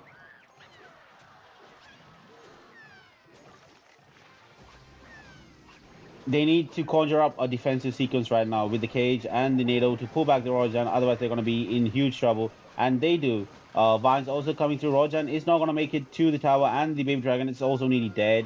Archers overcommit per se. I have to not lie on that. Minions going to take care of the giant skeleton as well. They need one more defensive sequence to make sure that this doesn't go through. They need the NATO to pull back the Rojan. They need the Vines to stop it. They might have mistimed it. They had NATO and then Vine a little later. Then the Royal Giant would have been stuck for a longer period of time. Damage advantage is for Thiago and Augustine right now, and I think they are gonna take the win. Well, that was not what I was hoping for. Not gonna lie, but looking at the matchup set right now, we can be sure that without the executioner, heavy pushes are gonna be very prevalent. More than Golem losing, I'm kind of pissed off that um that TF won because like fuck it, man. Like I gotta be unbiased, but screw it. Sometimes you gotta be biased for your team. Golem is never a very good card when you play in double, right? It's a hit or a miss. It's a hit or a miss because Golem like it's a beefy tank, right? But it's 8 elixir. Whenever you play Golem in double in 2v2, one of the player is extremely low on elixir. The other player needs to have the entire bar filled in order for them to successfully go with multiple Golem pushes. Otherwise, it's not gonna work out. Like 2v2, the deck picks are very different from your regular 1v1s, right? You're gonna see different combinations that work out. Like for example, Golem working out with the bowler. Yeah, so bowler, that's a common pick in 2v2. It's preferred over the Dark Prince in a Golem deck because you might just want to like clear out the troops from your side of the field. Like the same combination will be very, very difficult for you to execute in a 1v1.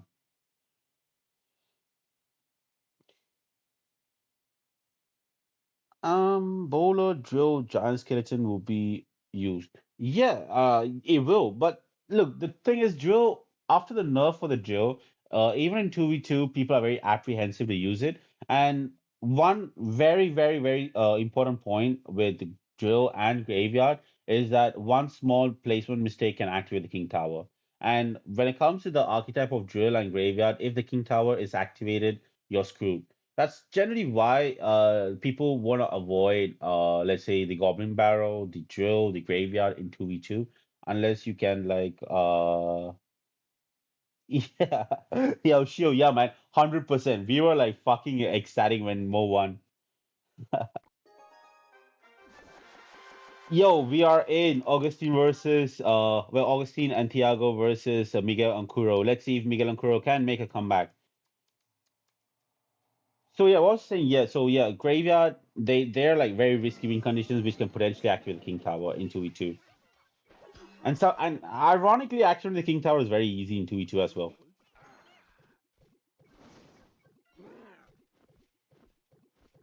Yo, Armand, you are right about the Mega Knight. You are 100% right about the Mega Knight. Augustine and Thiago going with the Mega Knight, potentially with the Mega Knight and the Ram Rider. Yep, yep, just on cue, just on cue. Miguel going with the freeze.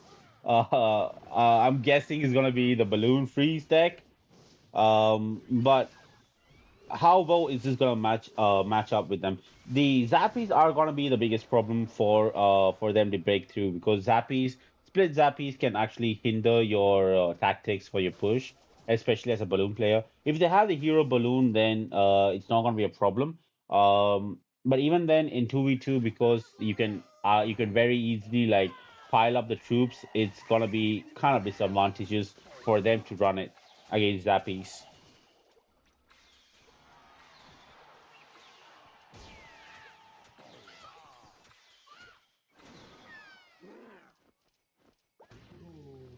Now here comes the monk. Yo, this tag is looking more and more weird. Balram also there, so it's more no. It's gonna be either the Balram and the balloon combo, or it's gonna be two Balrams. If it is two Balrams, then they're fucked. Their royally fucked matchup advantage is for Augustine and Thiago without a doubt, because like Balram can be stopped with the Mega Knight, can be stopped with the Zappies. It can be like the dash can be like mitigated with the Fireball, and on top of that, they are playing their own Balram as well. Balram can be countered with Balram as well if played correctly.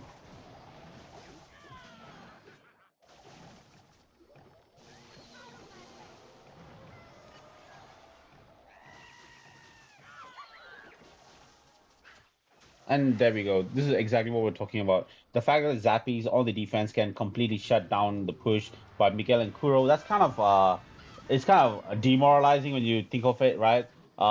You play against the opponent and you expect somewhat of a comfortable victory, but you get hard countered, and that too after a match you just lost. This is kind of gonna be interesting on how they're gonna build up the push. They have to defend the Balaram on the opposite lane. One Zappy is going to be enough, but nonetheless, they go with two sets of Zappies to make sure they can shut down the entire push.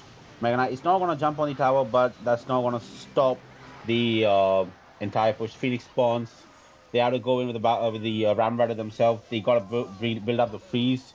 Here comes the Fireball for the Zappies and the freeze, helping the Ram Rider connect to the tower. Zappy's eared up, 100%. Like, I mean, people don't listen to me, man. Like, people don't listen to me. I keep telling them that Zappies is a broken card, right? Zappies is very easy to abuse, but people don't realize how surprisingly strong it is, right? They just be like, it can be eco traded with a fireball, but no, it's really annoyingly strong.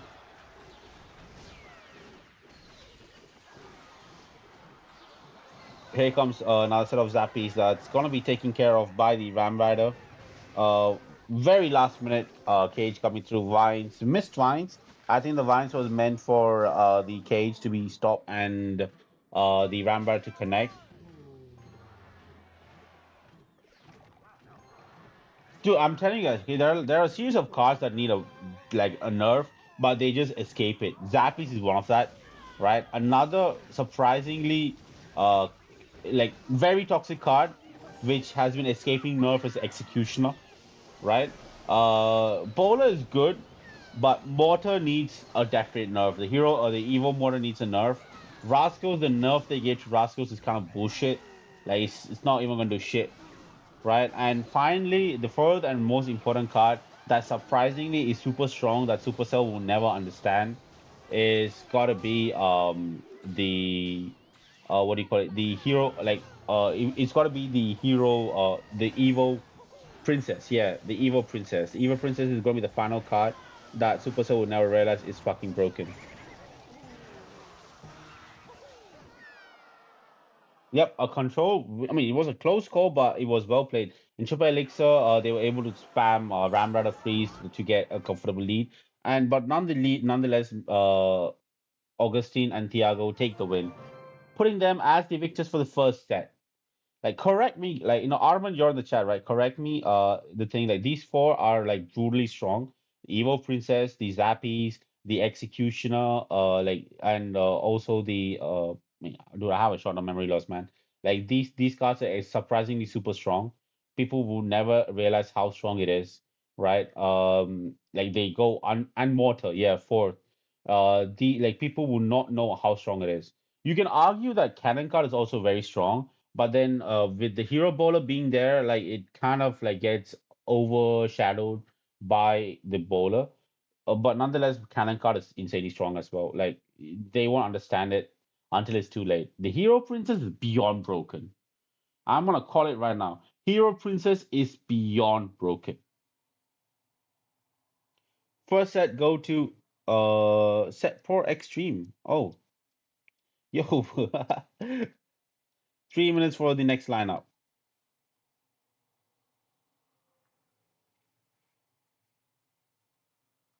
So until the 3 minutes comes, you can just microanalyze the deck options and deck choices, card choices by the players. So in this deck, the Mega Knight actually kind of played a very important role in shutting down the entire push.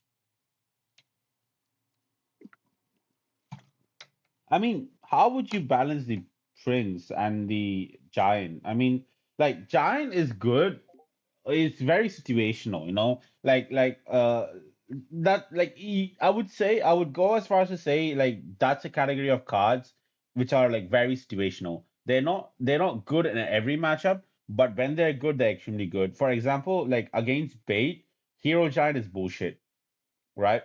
But if you're facing Brit Spam, Hero Giant is broken as sorry about that. If you're facing Brit Spam, Hero Giant is broken as fuck.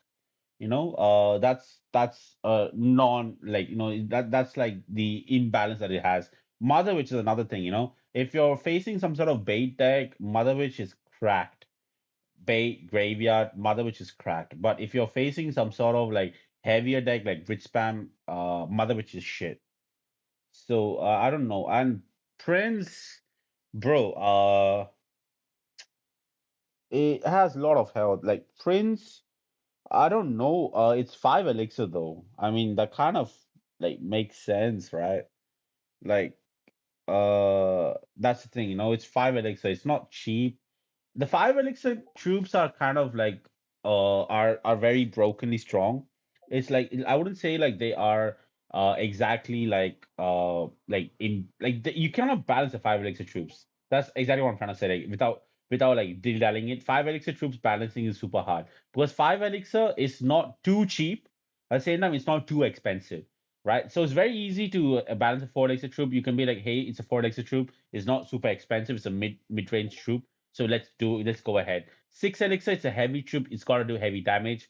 We got to make sure we amp it up with the health or whatever, because otherwise the opponent are just gonna take positive elixir trades with the troops and shit.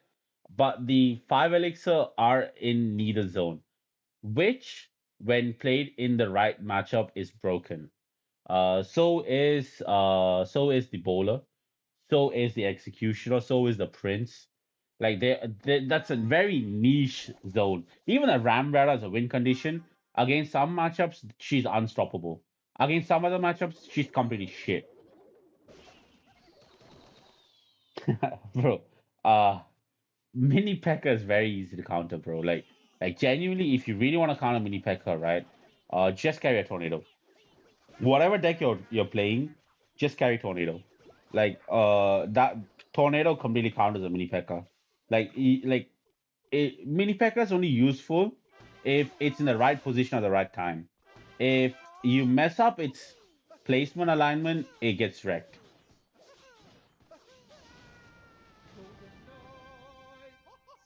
Miguel going in with the recruits versus Lola going in with the bait.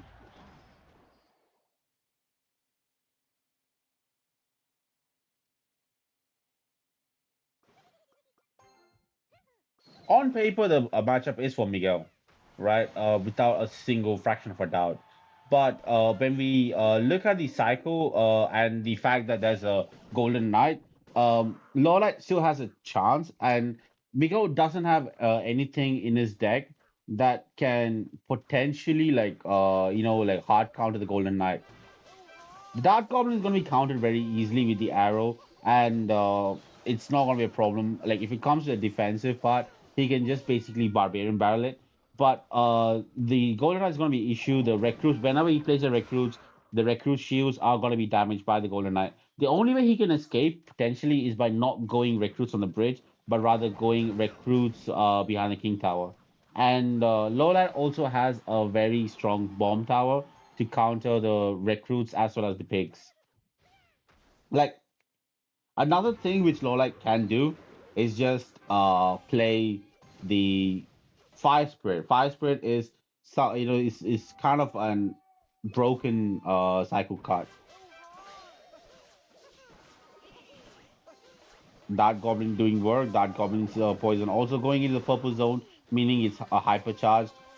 Golden Knight not gonna target on the Dark Goblin and it's gonna die. Like it's very easy for a man. Dark Goblin going to the Princess Tower right now. The lingering poison damage also gonna be affecting the Zappies.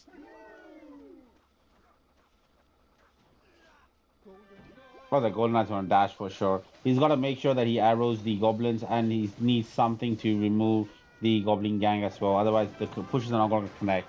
Lola is playing like I'm just gonna say L right now. Lola is basically like L from Death Note, right? L is literally playing really well at the moment. He is basically controlling the state of the game.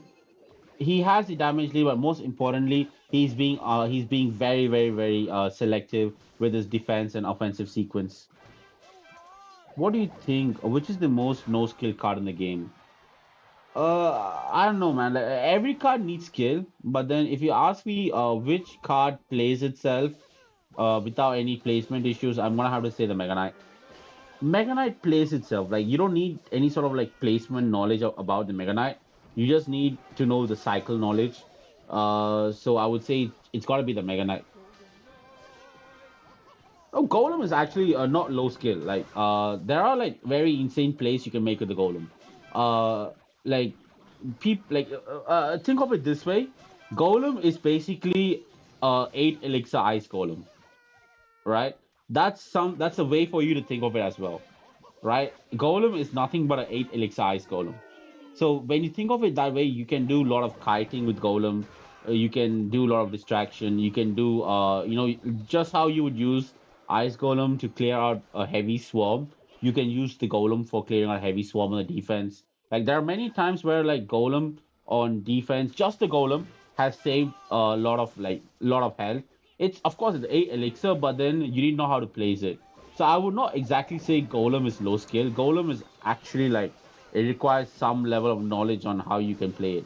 So if you look at it that way, I would say Mega Knight is kind of not really because Mega Knight actually plays itself. You only have like specific placements for the Mega Knight. Either you place it behind the troops in a lane, or you use it on the attacking troop. Another card I would say is kind of plays itself would be the Royal Recruits. You just need to know where to place them, and they do the work for you. So I would say Royal Recruits and Mega Knight would be technically the most low skill cards in the game. And with that, L takes the first match. L can make a potential comeback, because I'm not gonna say comeback. I'm gonna say can wreck the living daylights of Miguel's team right now.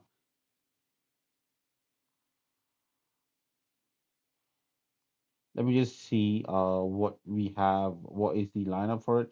So we have L, Steven, Augustine going up against Miguel, Gabriel, and Money.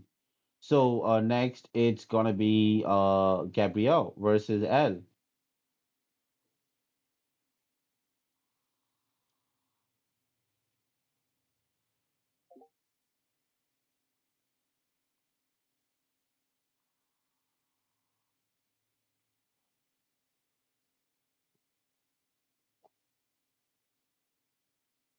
Yep, we're in for the second match. What is L playing today against Gabriel? Is this gonna be a 2-0 sweep for his team? Gabriel looking more and more like it's gonna be motivate. Um, yep, it's motivate without a doubt. And L is potentially playing Hogs. Oh, correction. He's playing the RG. RG versus Mortar. RG has the matchup advantage. Very good deck selection by L.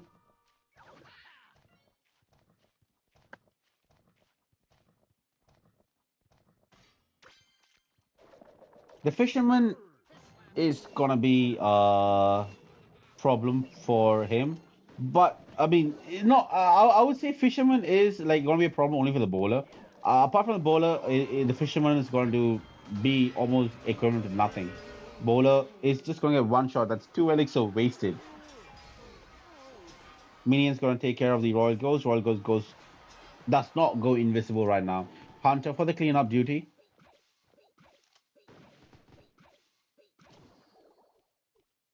Dark Goblin one hit. There we go. Match is looking pretty slow at the moment. I'm guessing Gabriel doesn't want to go hyper offensive because he is losing right now in terms of team wise, and also in his match right now, damage is a little lower. Here comes the Royal Giant. Royal Giant is going to do easy work of the mortar, and it's going to go in. The Rascal Girls are not going to be enough. It's not going to be enough for it. Oh no, it is. I'm corrected, guys. I'm wrong about that. So the way I see it right now, L has the matchup advantage, but despite the matchup advantage, Gabriel is playing very well. Here comes another RG, Dark Goblin coming in, and it's gonna distract with also the mortar coming through, and that was a wonderful fireball to take down both the Dark Goblin and the mortar. A good damage lead for L at the moment, and a very good kite as well with the skeletons. Next up, going in with another RG, and he goes on the bridge. The pressure is on. Pressure is on. The mortar is not going to be of much effect right now. A log is going to come through very soon. I'm going to presume Roger gets one hit. He needs a log in order to clear out the swamp. The fisherman comes through, and that's going to splash onto the skeleton as well.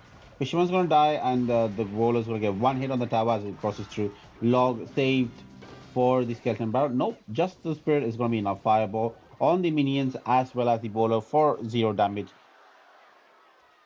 Damage wise, definitely L is on the lead. Bowler coming through again. Gabriel trying to get the breakthrough that he needs with the bowler connecting to the tower, but I'm not sure how effective it's going to be in this matchup because bowler can be very easily countered with the fisherman if played correct. And I can go as far as to say bowler can activate the tower as well. And if the king tower gets activated in this matchup, the what do you call it? The skeleton barrel is going to be pretty useless. Man, I'm starting so much today, man. I'm starting so much. Log for the clear up of the barrel.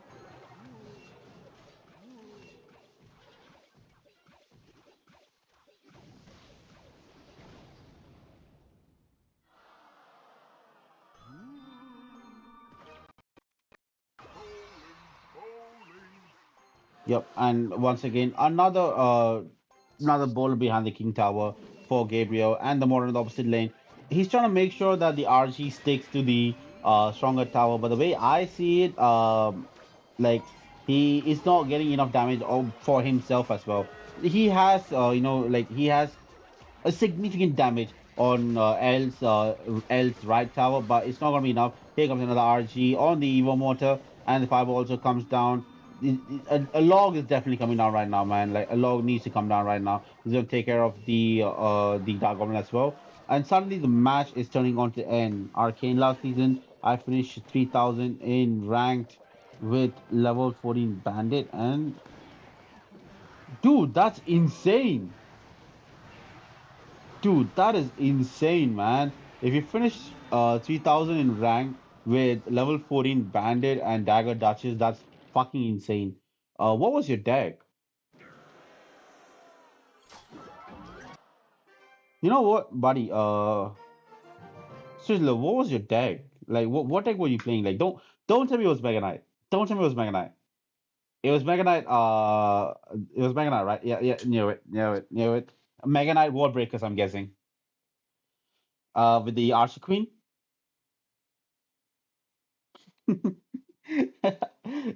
Bro, but that's roided deck, man. You gotta be honest with me, right? That deck is roided right now because in this meta, that kind of counters a lot of the prevalent decks. Like that does very well against Mortar, that does very well against Graveyard as well. Because if I'm not wrong, you also have the Goblin Gang on the deck, or if you don't have the Goblin Gang, you have the Bats. And having Bats in the deck is insane. It's no longer like it's more like a Mega Knight Psycho than a Mega Knight Brit Spam at that point.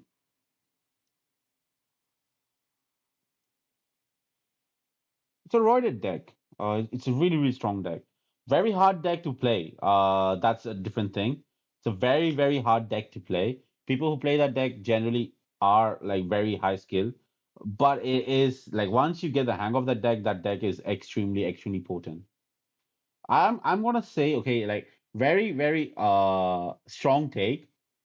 The Mega Knight Ram Rider deck, right? It's easier to pick up than the Mega Knight Archer Queen, but the Mega Knight Archer Queen, once you pick up, it's more consistent than the Mega Knight Ram Rider.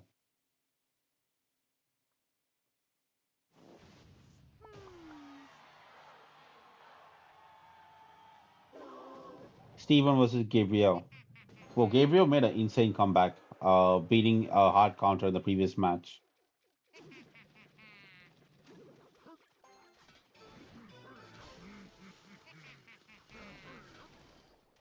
Will Gabriel have the chance to win this match and take a sweep? Steven is clearly playing balloon. Clearly playing balloon.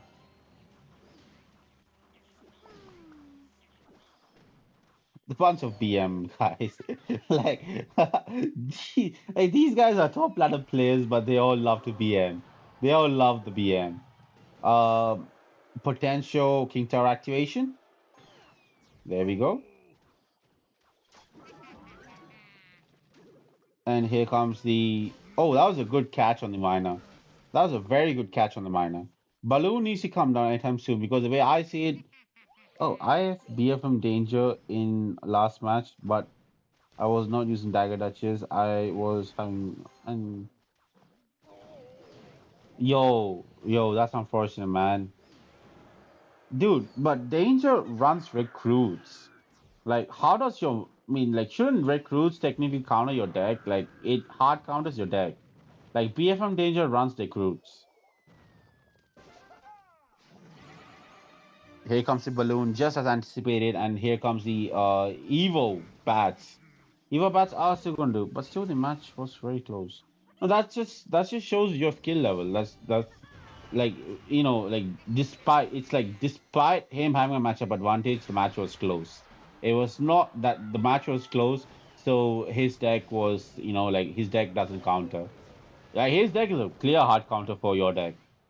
You played really well, and that's why it was very close. I think if your bandit was level 15 and you had brought the right tower, you would have won.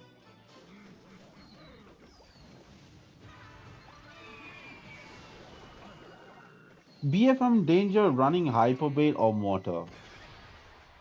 Possibly, because his second deck is Hyperbait. His three main decks. I mean, technically he has two main decks. One is Recruits and one is Hyperbait. The third deck that he sometimes plays would probably be Mortar, but he doesn't play the Mortar Bait. I think he plays the Mortar Cycle variation.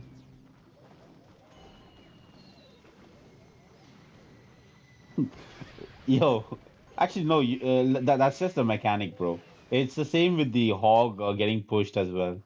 Otherwise, the win cons are going to shit. But that kind of sealed the game. With that, Gabriel losing would mean that the set is more and more in the favor for no, they're losing for sure, man. Like fuck,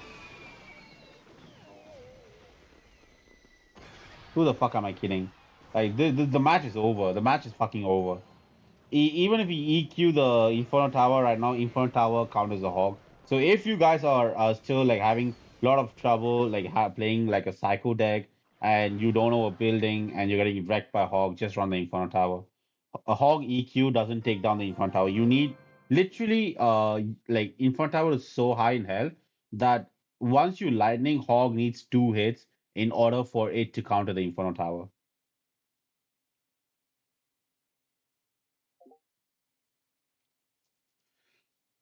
Uh, yep, Steven getting the warning, official warning.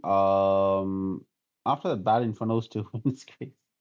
Bro, I mean, like he was in control, man. The balloon connected to the tower and got so much damage. Like, what can you say? So that's an official warning for Steven. If Steven, BMs the opponent, and re doesn't respect, he will be disqualified in the match.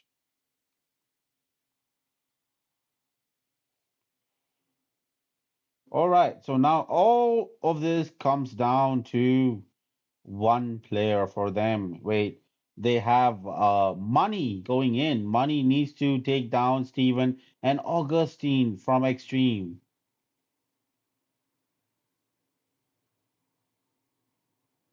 I have a feeling I got the team wrong.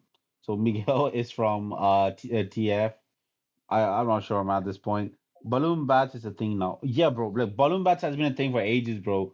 Come on, Dex. Dex, like, are you telling me you didn't face the balloon bats last meta? I faced a lot.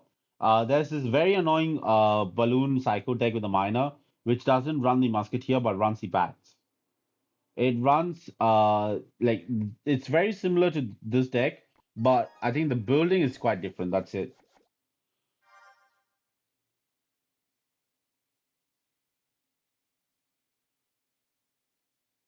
Steven was money. It's a do or die situation for money. Money needs to take down two opponents in order for them to win. Nah, bro, nah, trust me, trust me. Like it is old school, but then it's a resurgence of a deck. Inferno Tower, no, that deck doesn't like yeah, this particular variation I think he was trying to snipe with the Inferno Tower, but that version which I'm talking about generally prefers to run the Tesla. Because Inferno Tower, like on ladders kind what the fuck was that? Steven taking an early lead. Is that going to be the tower? That's going to be nearly the tower.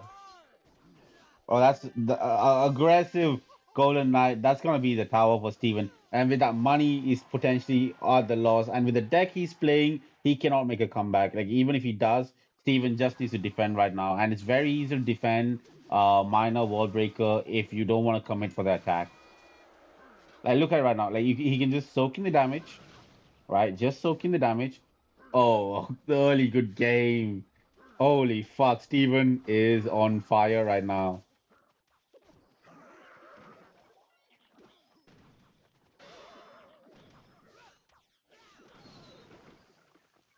Match is not gonna go in favor of money, guys. In case you're wondering, and yeah, in case you're wondering, is money gonna make an incredible comeback? I don't think so. I don't think so. He needs to overcommit on everything right now. Like now that one heal spray taking the tower, that's about it. He needs to overcommit on everything. He's gonna protect the magic archer with the lumberjack and sorry, with the miner, and that's going to be significant damage on the tower. But still, like that one tower being down, that's going to be incredible for Steven to abuse the pocket. He can go in with the pocket, in the pocket with the golden knight in case things don't go right for him. Golden knight also going to take care of the miner, and the Zappy is going to take care of the bat. Potential big push once again coming through, possibly. Kanaka in the pocket. This is exactly what I was talking about. Now the golden knight goes to the magic archer, hits the magic archer, then the tower, and is locked onto the tower. That's GG's. That's GG's. With that, set two and game. Set two and game. Yep. Let's give our honorary appreciation.